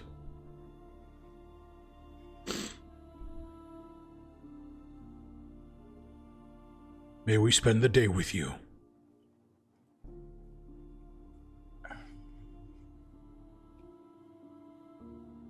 Asher's just gonna look at Addison with like that, what do you think, look.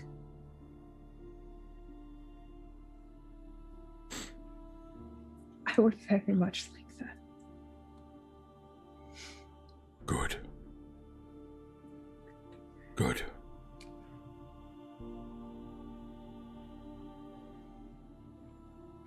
It'll give you an opportunity to get to know Vosk. Addison turns to him for the first time.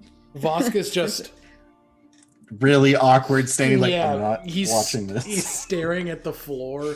He's like, oh Jesus. Alec, did you forget he was in there? And No. Conspicuously No. playing with the ring. No, he is very much just zoning into the floor. Your mother, Vivian, just, that would be quite lovely, and we would like to very much meet your friends. The other brass flowers. That will be... How much have you seen of Corthyr Castle? I was here when I was a girl. I was in war times. It's very different, but this is lovely. You need to see the library.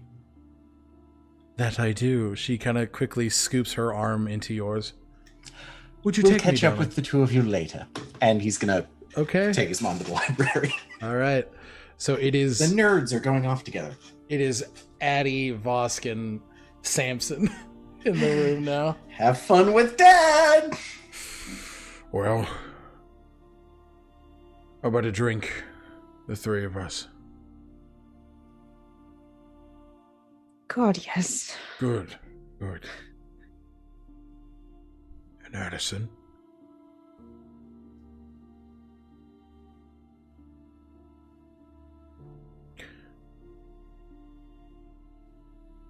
Thank you for being strong enough for all of us.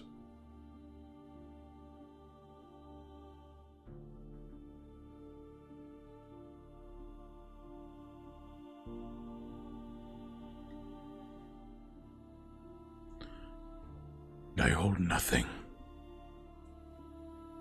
against against you ever.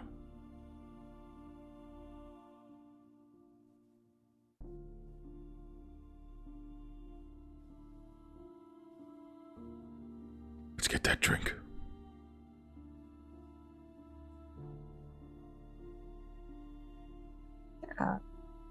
Addi nods, takes his hand, and turns back to Voss and goes, so where are we going to get drinks? God, I don't know. Anywhere. Let's... Yep. Okay. All right. Let's go. Follow me. He just, like, he's very briskly running out of the room. He's like, follow me. I'm imagining the two soldiers at the beginning of Howl's Moving Castle when he makes them, like, mechanically walk off.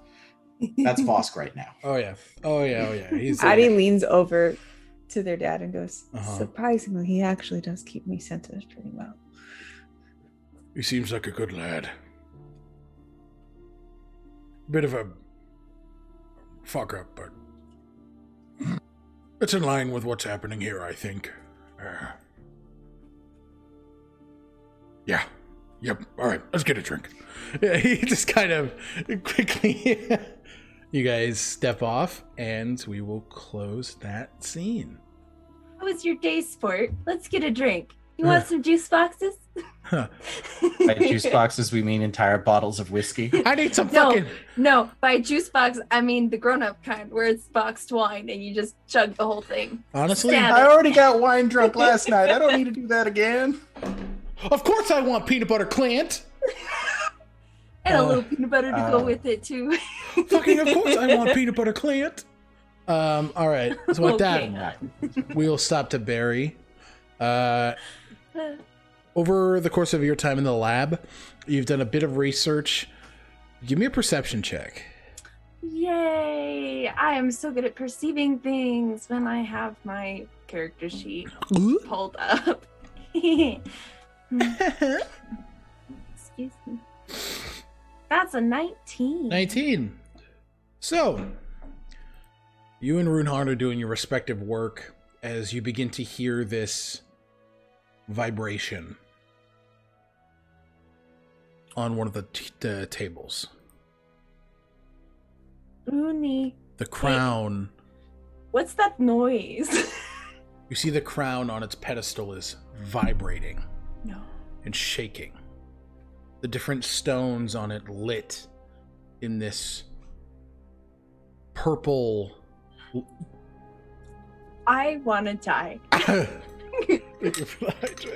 Did you just dab? Yeah, I said let's not make that a thing earlier. Also, didn't what's-her-name take the crown? Yeah. It's here. What? But it was supposed to be at the... What? Ziri? Zarin? Zarini. Zarini. Never trust a Zarini. She'll curse you, so you have to carry a pig up a mountain. That's Zaroni. Runehard looks to you, Barry. Madame Zarini left with that thing, and it's popped back here every day. We have no idea why. Has anybody touched it? No. And now it's doing this. It hasn't done this yet. Is it because of me? Shouldn't be. Cool. I'm gonna go try to touch it. You're gonna touch it? Yeah. Go ahead and make an intelligence save. Very cautiously. Okay. It's the name of the game, my friends. Isn't oh wait, it? that's not the save. That's not the save. I accidentally just rolled flat intelligence. Okay. Right. It's worse. Love to see it. That's an 8. What's your maximum hit points? 78. Barry, you're dead. Cool.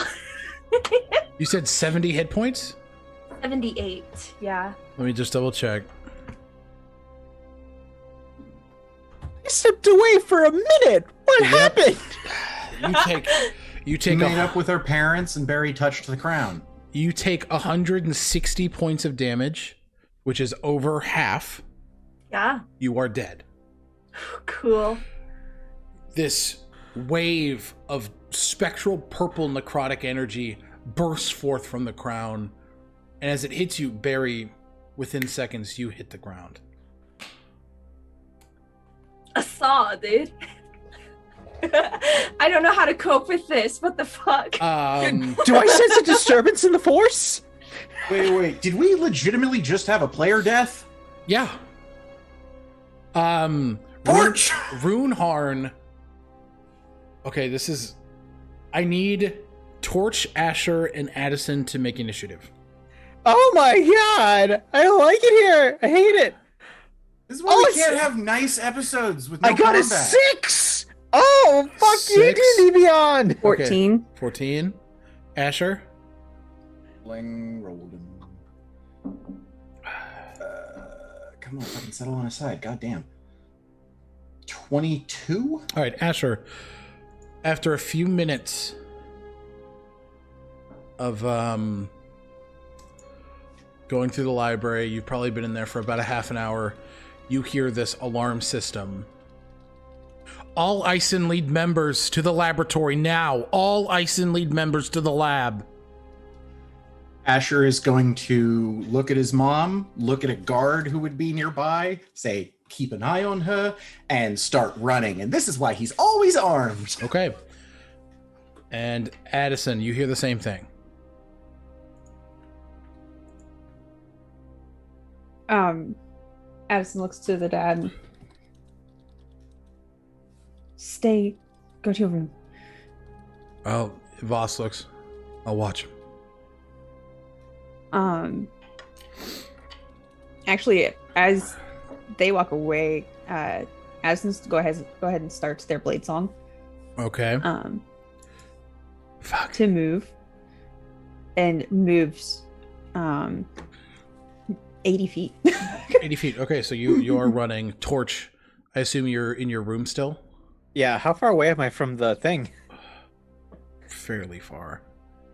It's it's a big castle. But you hear it. Do you just start going straight there? Yeah, but to get there, I guess he would know this. He's going to use Twilight Sanctuary and jump out the window and fly as fast as he can to get there. Okay. Using the fall speed combined with the... He's gonna skydive! Yeah, so you just descend out the window, fly, and just... You crash through the laboratory window and just land. You guys see Barry's lifeless body sprawled out 5 feet from the crown. Revivify? Read the verbiage of Revivify.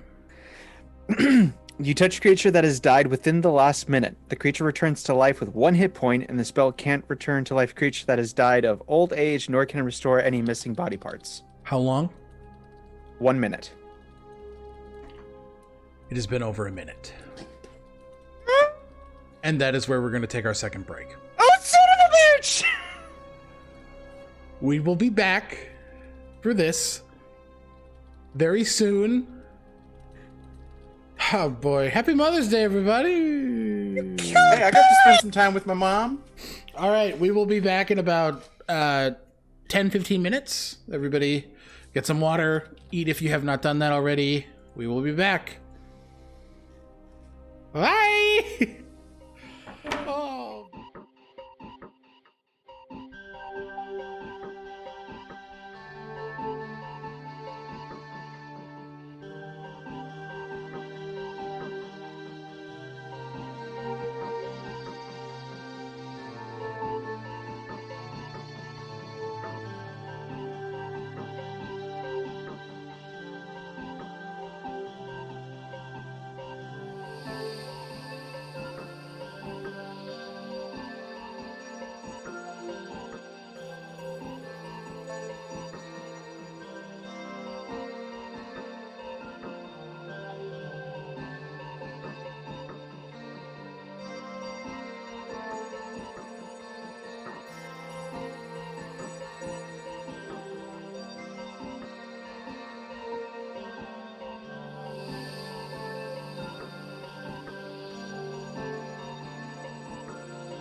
I fucking hate it here.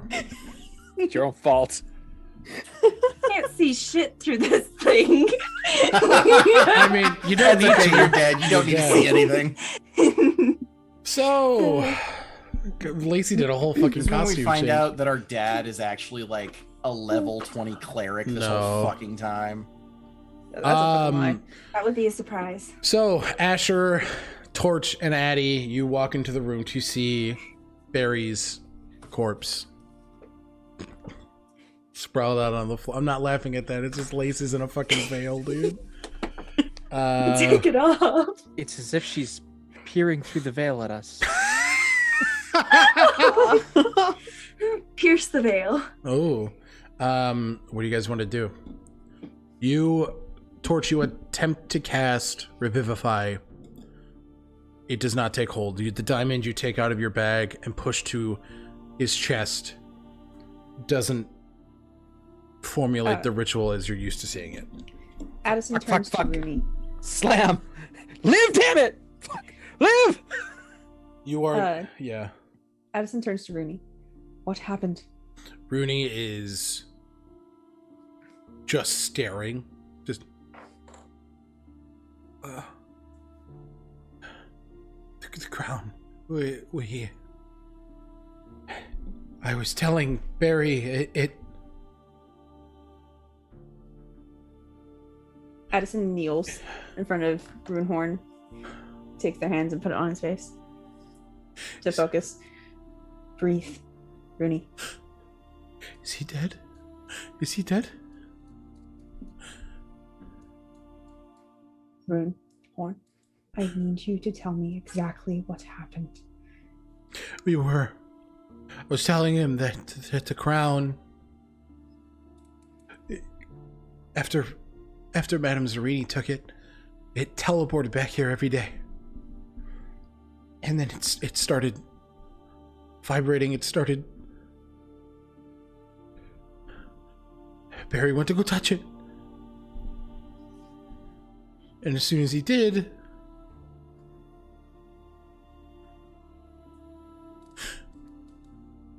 this weird energy came from it, and Barry hit the ground.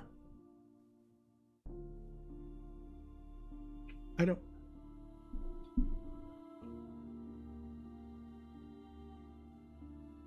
Rooney.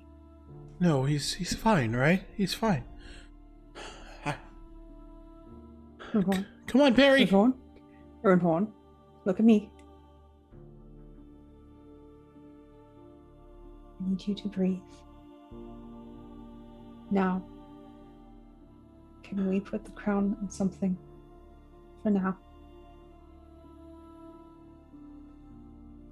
Did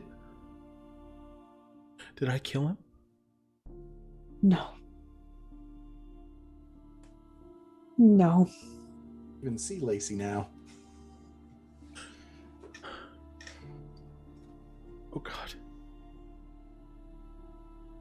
But we need to put the crown somewhere, Rooney, right now. Okay. He rolls over to it. He grabs, you see he opens the side compartment on his wheelchair, takes the crown by, he hooks it with, he has this grabber on the side of his wheelchair that he takes out, and he pulls it into the side compartment. At least he attempts to. I need you three to make me a perception check. I'm going to voluntarily take this at disadvantage because this whole time Asher has been slumped against the wall crying. Oh, I got a 7. No. 22. 22. Addi, you see as a dark gray lavender hand grabs the crown from the opposite side of the podium. As this female drow form stands, completely nude. Oh my God. Just looking, messy, scraggly hair, looking at you all. Not saying a word. Mine was an 8, by the way, so I don't think I'm Yeah. even paying attention to this. You're able to see it now that this figure has stood up, but Addi, you see this woman. Addison steps, grabs the hook from Rooney, and steps in front of Rooney. Okay. And, well, they would have had to summon their sword in order to blade sing, so they probably already had it You out. already had it out, yeah. You need to let go of that, friend.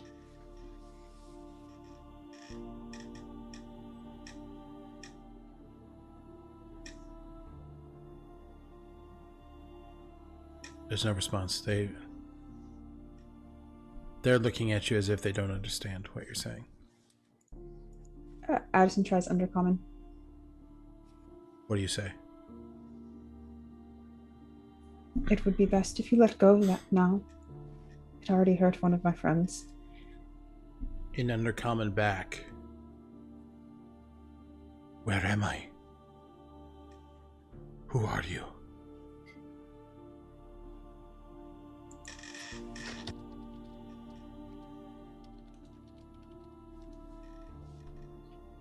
You are in a safe place.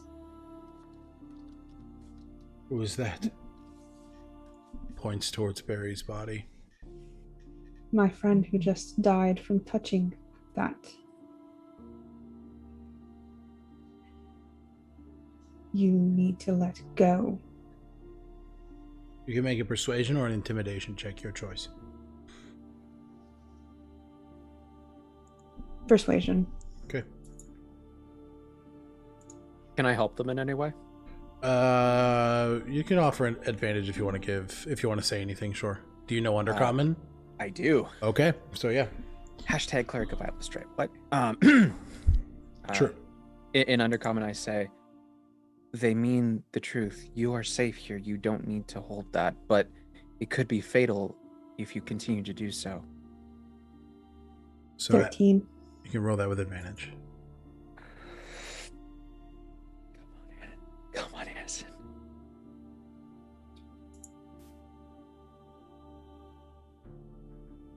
$19. Woo! She lets go.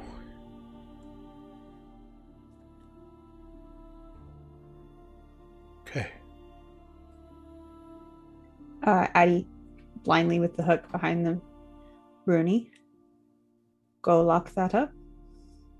You And see, get- he quickly pulls it into the side compartment, which Torch you would recognize as a small pocket dimension. Gotcha. Go summon the king, Rooney. Of course. And Runehorn rolls out of the room. Torch will take off his cloak and he'll attempt to drape it over their shoulders to cover them. She instinctually kind of steps back, but as you kind of pull it over, she'll accept it. And just In Undercommon, I'll ask, what's your name?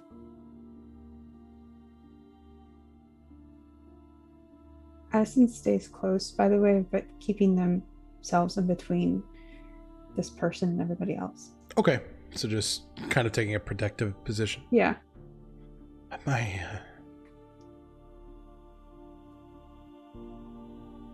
Illustrate. I knew it.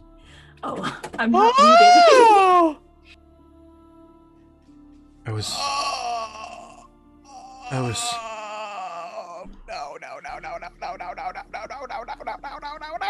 I was just with my mother. Torch is gonna cast Sending to Lester. Okay. Lester, there is a nude drow woman claiming to be Illustrate in the lab where the crown is housed. Rooney is dead. Barry. Barry. Harry, We don't Let's know. not give that issue. No, if Rooney dies, that's when I quit. Fair. I think you should come here now. within seconds, you see Lester's misty step just into the room. He does raise his sword to this woman, and in Undercommon, "What is your name?" She returns, "Elistray." Lester looks back. Insight check. "I'll do you one better." He looks to you, Torch. "It worked. What happened?" Barry touched the crown and is dead on the floor. No. Come on, kid. Come on. He picks up Barry's body. No. That wasn't supposed to be you. Come on. He's like slapping him in the face. He's like, "Come on. Oh, you motherfucker. Come on, kid." Fuck. That wasn't supposed to be him. No. What So does it's supposed that to be mean, someone? Lester? Yes, it was. Who? Very quickly in Undercommon. Lester, don't tell me. Don't tell you what. It's not supposed to be you.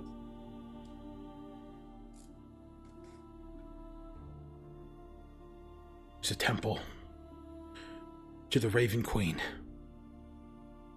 in town. Take him there. The clerics there will help you. Go. Is anyone moving? Gonna stare at him for a second, and then take Barry's body He hands it off to you. and fucking running. Okay. Are you guys following, or are you staying behind for a second, Eddie? Addi will stay behind for a second. I'm staying behind. Okay. So, Asher, you would have gone past this temple before, so you were running at it knowing where it is. Yeah, I figured. I figured a temple of the Raven Queen is rather noticeable. Yeah, and it's not too far from the castle. Did I stutter? Go! What just happened, Lester?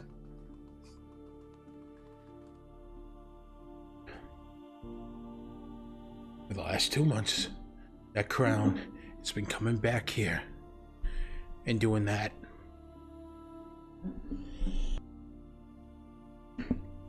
This has enough latent arcane energy. It's a conduit for some powerful spells. We turned it into an arcane focus.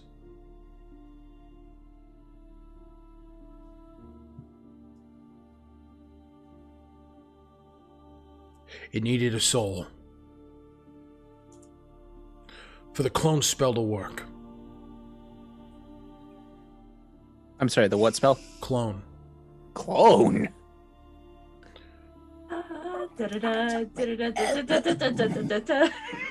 It wasn't supposed to be Barry, okay? I never would let that happen. Fuck. So, you cloned Ilistray's mortal form. To give her the Divinity Stone.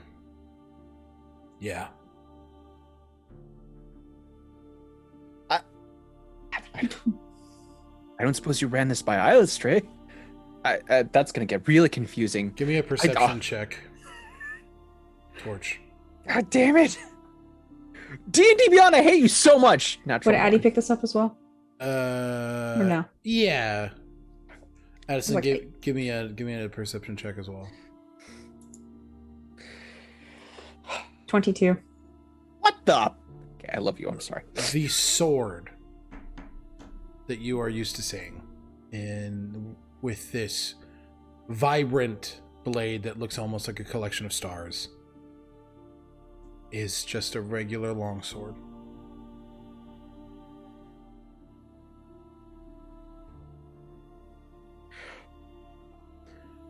Yeah, we're not really on talking terms right now.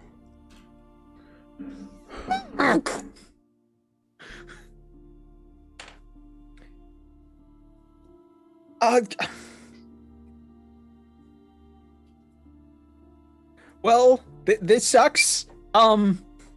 Thanks for keeping me in the loop. You would have told me to stop. No shit. We need to go, Torch. Addison turns. We're not done with this conversation, Lester. Don't give me bullcrap about this. Torch is gonna take mortal eyeless stray to his room.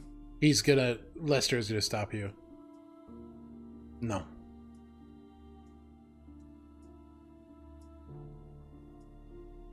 Well, I'm not gonna let her out of my sight, so... You're gonna have to. Go help your friend. We will be in the lab.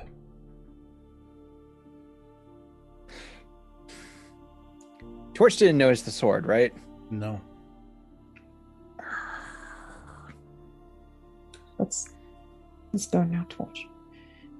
Okay. We need to go. I'm gonna stalking away like a upset 2-year-old. Okay. We'll say that time passes for you three. You are at the temple. Before that, Barry.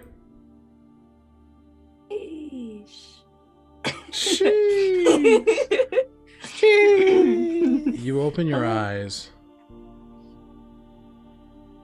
You're in a library. One that is very familiar to you.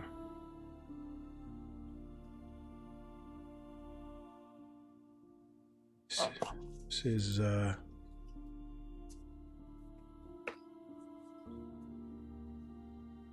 to find the fucking document. God damn it. Do you need my bag? Do you need my Google Docs? Mm-hmm. I can send it to you. I'm sorry, did you say a Google Doc? Is that your... I found it. I found it. Yeah. I found it. It's only like 4 pages and it has literally everything on it. Yeah. I found it. You're good. You act like you're surprised that that's a long document. You know what? Speaking as someone who like fit their character background into a paragraph, like I get it. It was a paragraph to begin with. You see Brunhilde. No! I'm out! Sitting across from you at a table in the library. Warm as you remember her.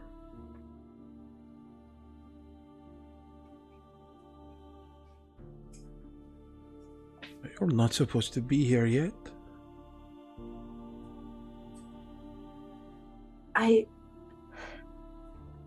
Is it really you? I'm not walking amongst the living, am I? Not right now. I never expect you to forgive me for what I did to you or the others. But it's good to see you.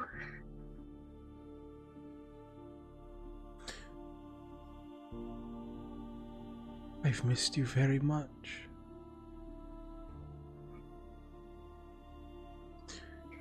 The Bartholomew I know never would have done those things.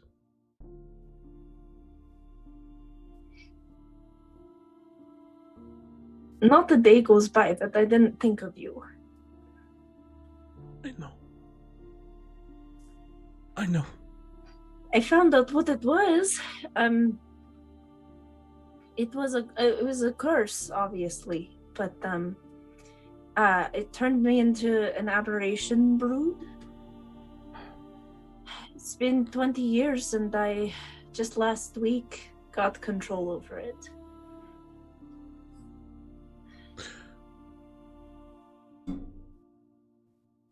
I'm sorry I couldn't have helped you.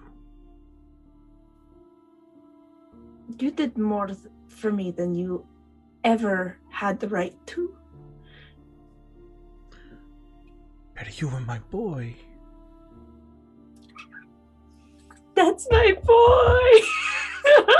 No! I'm gonna go away now.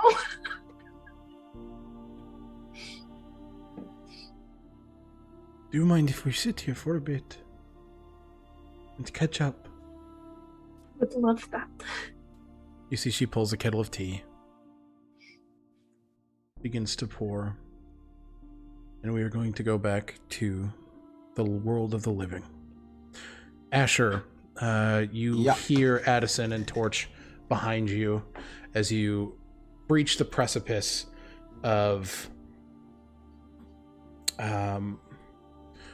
this temple, this large wing sprawled out raven as the roof ornament. Obsidian black windows with these white porcelain masks. Do you go inside? Do the doors open in or out? You would be able to push them open.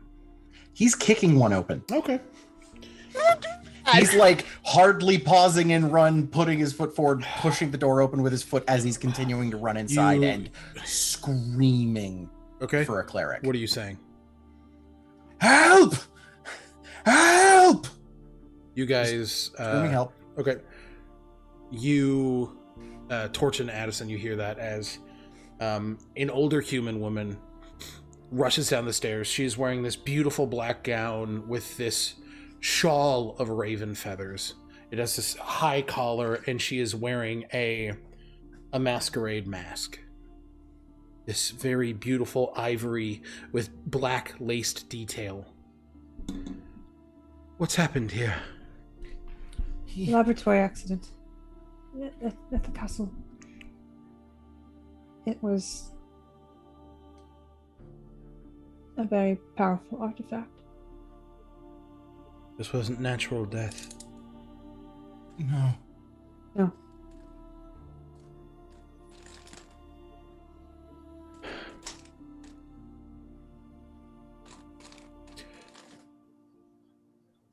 Caris, open the pools.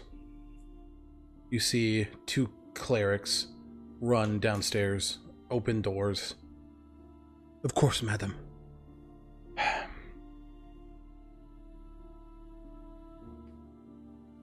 You wish to bring him back? King Lester sent us here.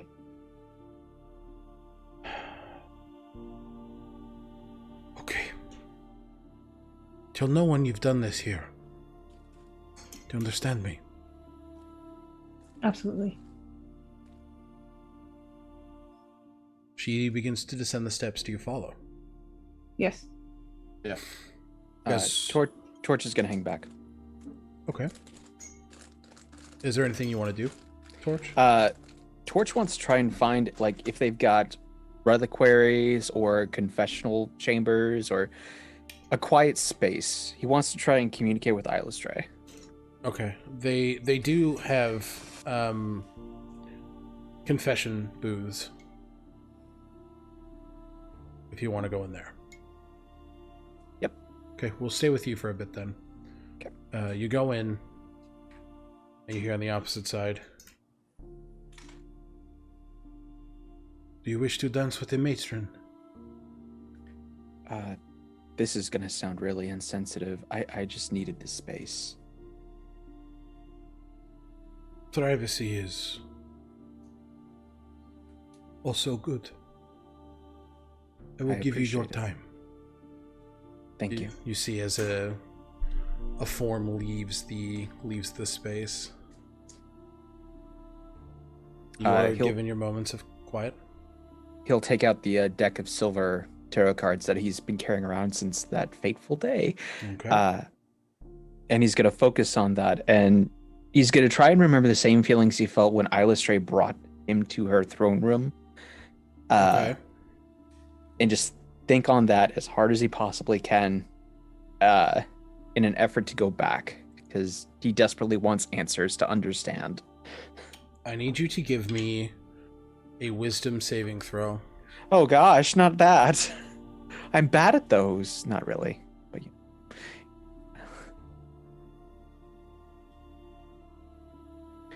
But 22. You focus on the moment. You focus on the feeling you had when you were in there. You focus.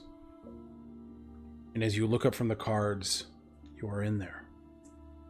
The same beautiful obsidian room, tall stained glass windows, and Eisenlied sitting back on her throne. Hello again.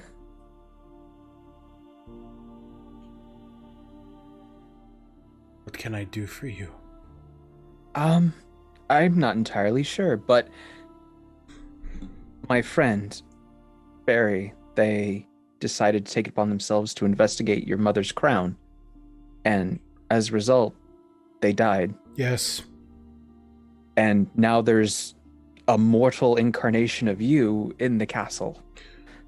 It's a vessel of a fate touched, yes, but it is not me.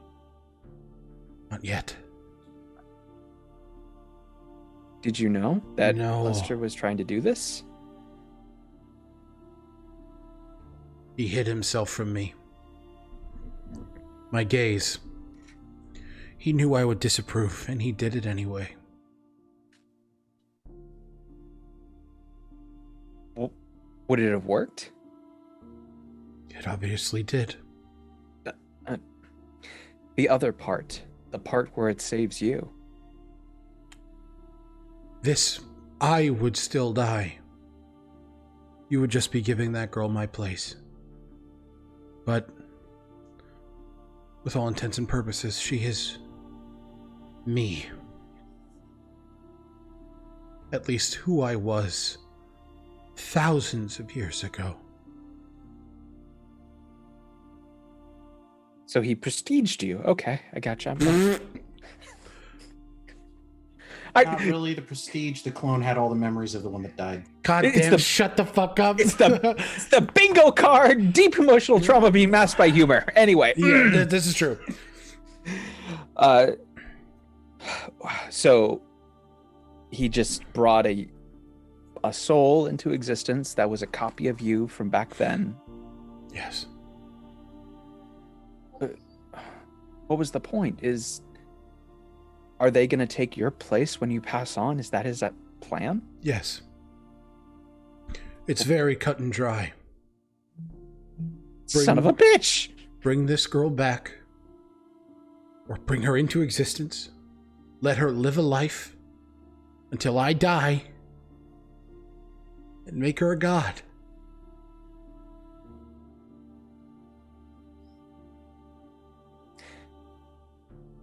Is Torch bound in place at all by anything? No, or is no, you're free to move. Torch is going to approach Eisenlied and attempt to give her a hug. You walk up. And she sees this.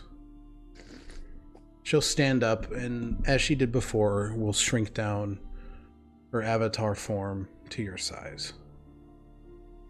She will take both of your hands, and she will pull you into a hug. And he's just gonna whisper,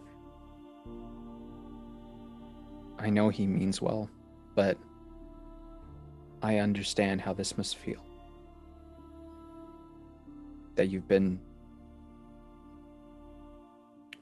written off. Replaced by something better. I care not about being replaced. This young woman could have a life. Could be free. She was brought into this world at the behest of someone else's purpose. That's what kills me. Agree. This person was brought into existence and someone else decided on their future for them, regardless of what they want. And you would know better than anyone, but did you want to be a god? I wanted to help people. I wanted to do right by this world. And I wanted to ensure that another Tiamat never happened. So I took this responsibility, just like I know that she will.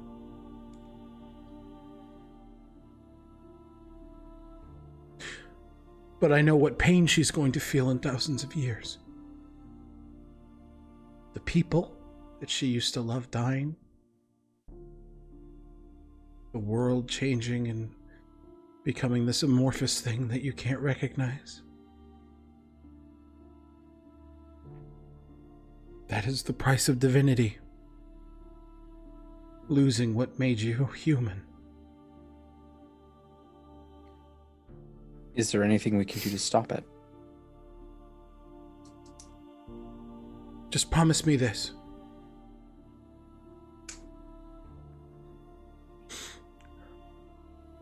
Promise that you will follow what choice she wants.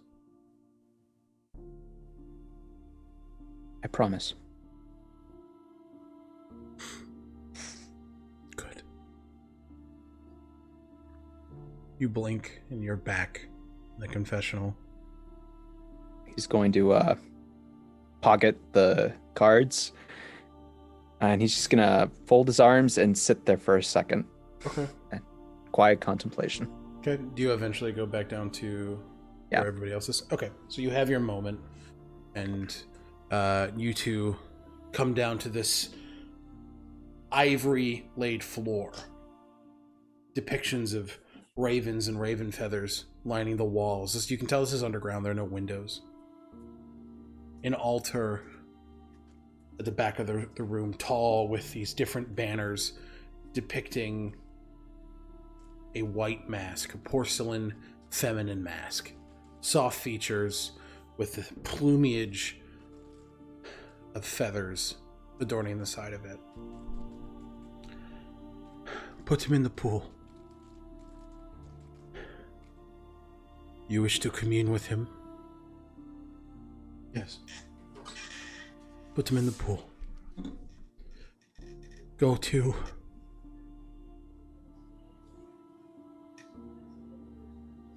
the altar and speak to him. Plead with him why he should be here. Let him rule his destiny. Yes?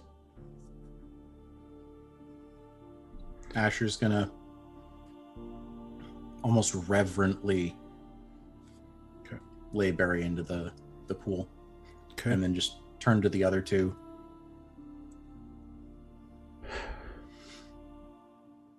This cleric is standing in the back. She's just watching. She's not saying anything. Addi will walk to the altar. Okay. Addison, is there anything you wish to bring to this ritual? Any object, any thought, memory, anything that you could imagine appeasing to Barry?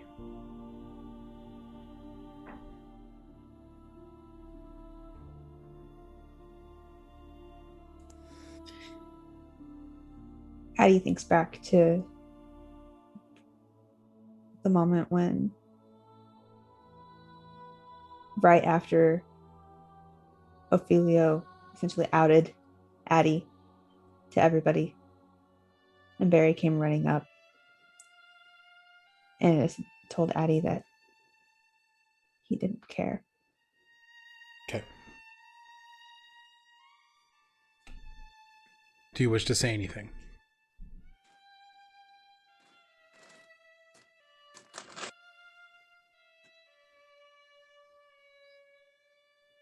Barry,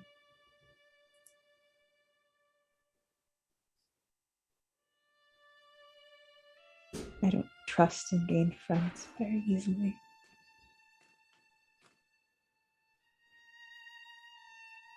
But I seemed to trust you from the moment that I met you. And I knew you must be very tired from the curse. But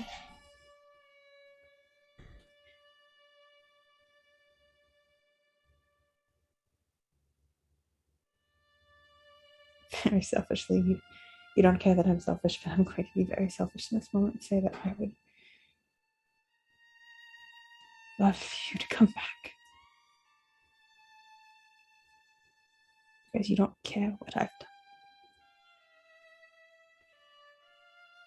You're just my friend.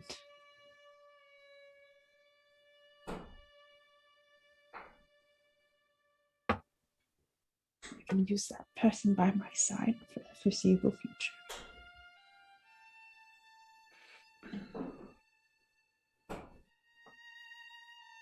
I need you to go ahead and make a persuasion check.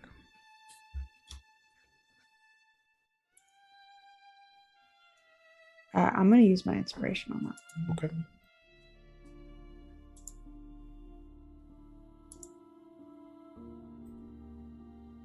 $17. Okay. Barry, you're sitting there with Broomhilda. As you see Addison's form crop up in one of the library aisles. Not too far away. They can't see you. You can tell that they're not actually there. But you hear the words that they say. Broomhilda takes your hand. Are you tired, Barry?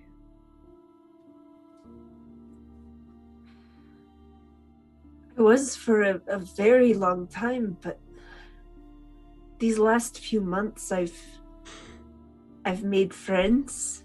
I was saving this for a little bit after tea, but I have a boyfriend and a steady job, and I feel like I am waking up. Good. I am so happy for you.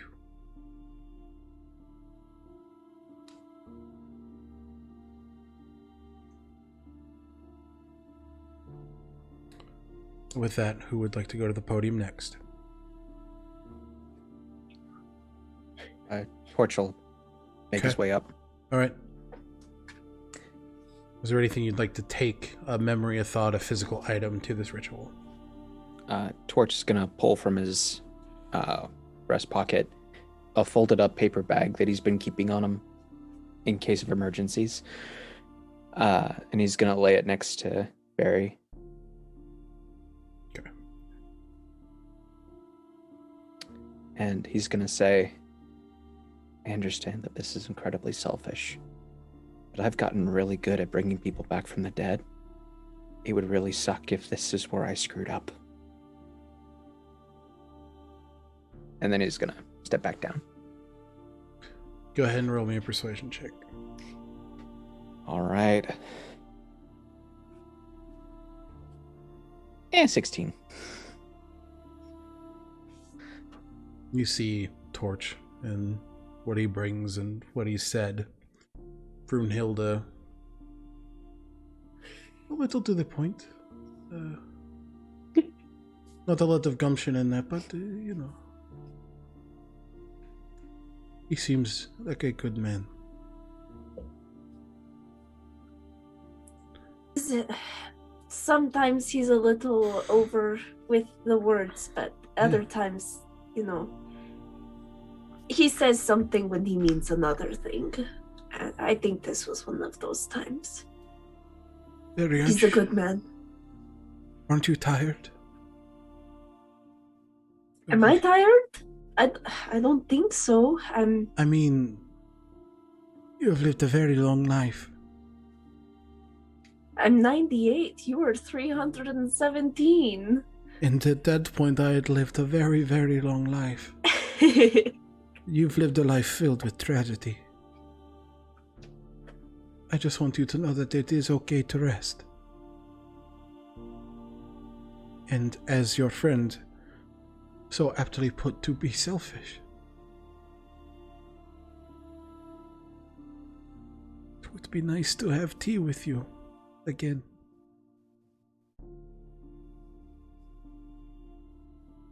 And we are going to go to our last individual. Asher, What would you like to bring to this ritual? He's going to walk up to the altar, and from inside his vest, he's going to pull out a small sketchbook. The one that Barry and him have been going through over the last couple months while they were traveling. Barry, I need you to come back. We have to work in my lab like we talked and make Rooney's shotguns. And we never finished getting rid of all my aesthetic choices on these. Barry, you're one of my first friends who really understood. I need you to come back, Barry. I know it may feel like resting right now, and you can if you need, but you had so much happiness ahead of you. I knew it. I could see it when you and Runehorn were together. I never told you this, and I should have, but Barry, I always imagined standing up at your wedding and ribbing you about how awkward you were with him. We have not known each other long, but you are my friend, Barry, and I need you back. There's so much joy that you will miss out on, and so much that still needs to be done. Please, Barry, come back to us. Please. Barry, you see Asher, and you hear the words that he says. And Asher, go ahead and make me a persuasion check.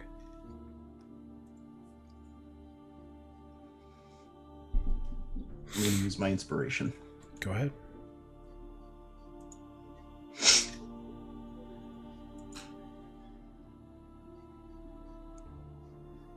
Much better. 21. Okay. Brynhilda looks at you, Barry.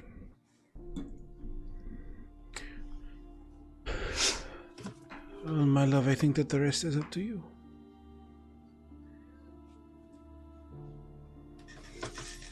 Do you want to stay and rest? Or do you want to go back to the world? You know, Aunt Brumhilde, it's been wonderful getting to talk with you. And I miss you dearly, but I've just now at this exact moment realized that I have a very important piece of information that only I know, and I need to tell that man over there right now. And that's my best friend, and his sister's in danger, and I have to go help him. I cannot rest right now. And Barry's gonna grab Brumhilde and pull her into a hug and give her a kiss on the cheek.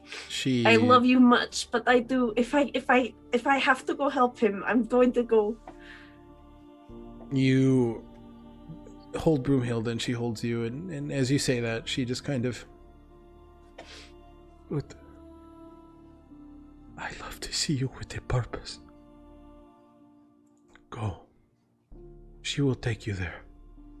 You turn to see this tall woman, this feminine form, in a similar shawled, raven-feathered cloak. A beautiful gown with a high collar, a porcelain mask, and long obsidian black hair. She puts her hand out to you. She's 10, 15 feet tall. Hello. Are you gonna help me help my friend? I'm going to take you back to them. Bartholomew. Barry's gonna grab her hand.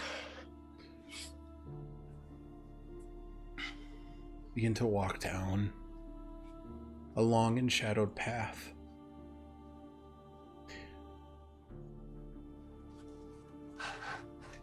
As you do, you three, as the breath comes back to Barry's lungs. And you wake up in a pool.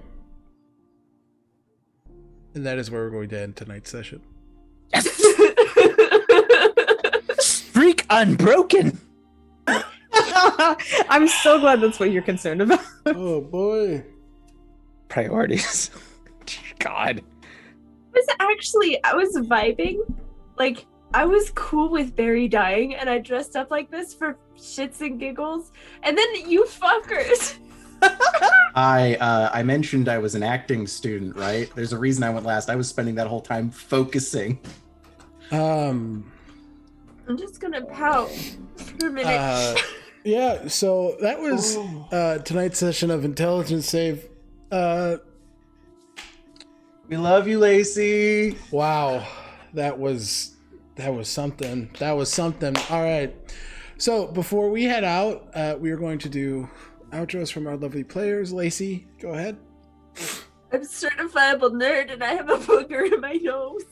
Oh boy. Great. Sick. Fucking get this fucking sad music out of here. Give me that old time radio. I snap plastic, and I don't know how to feel right now. I'm on a roller coaster, and it's not a fun one. Oh boy. This was a roller coaster of an episode. My God. I thought I was gonna have a date tonight. Sorry. I'm Shop Goblin. I'll see you guys next week. Great. Sick. Stealthy. Hi, everybody. I'm StealthyStormy, and I have no soul. So, Alec has still yet to make me cry. I'm it's bawling great. like a little bitch here, so I fucking don't care about you bawling anymore. I'm heartless. Yeah, anyway, he's back. I'm StealthyStormy. I've been playing Addison. This is great. He's back. My name is Alec. I've been your dungeon master for this evening. Thank you for hanging around. This has been a blast. Yeah,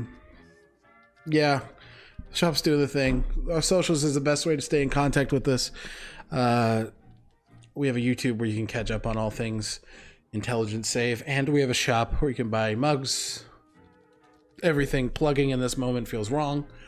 Mugs, yep. Stealthy's got one of them. That was session 13. We will be back next week with a bunch of content. Thank you guys so much. On lucky number 13? You did die on lucky number 13. That's so cool. All right. Okay, I'm instantly happy. Right. Have a good night. With that, we are going to go ahead and raid our friends over at Faith Fiends and Friends. They're doing the first session of their new campaign, which is Tragedy of Theologian. So it is a high fantasy Greek-inspired D&D campaign. It's going to be a lot of fun. So hang on, stick around for the raid, and tell them that Commune sent you, and good luck on your first session. Thank you guys, and we will see you in the next adventure. Adios. Bye, guys. Goodbye now.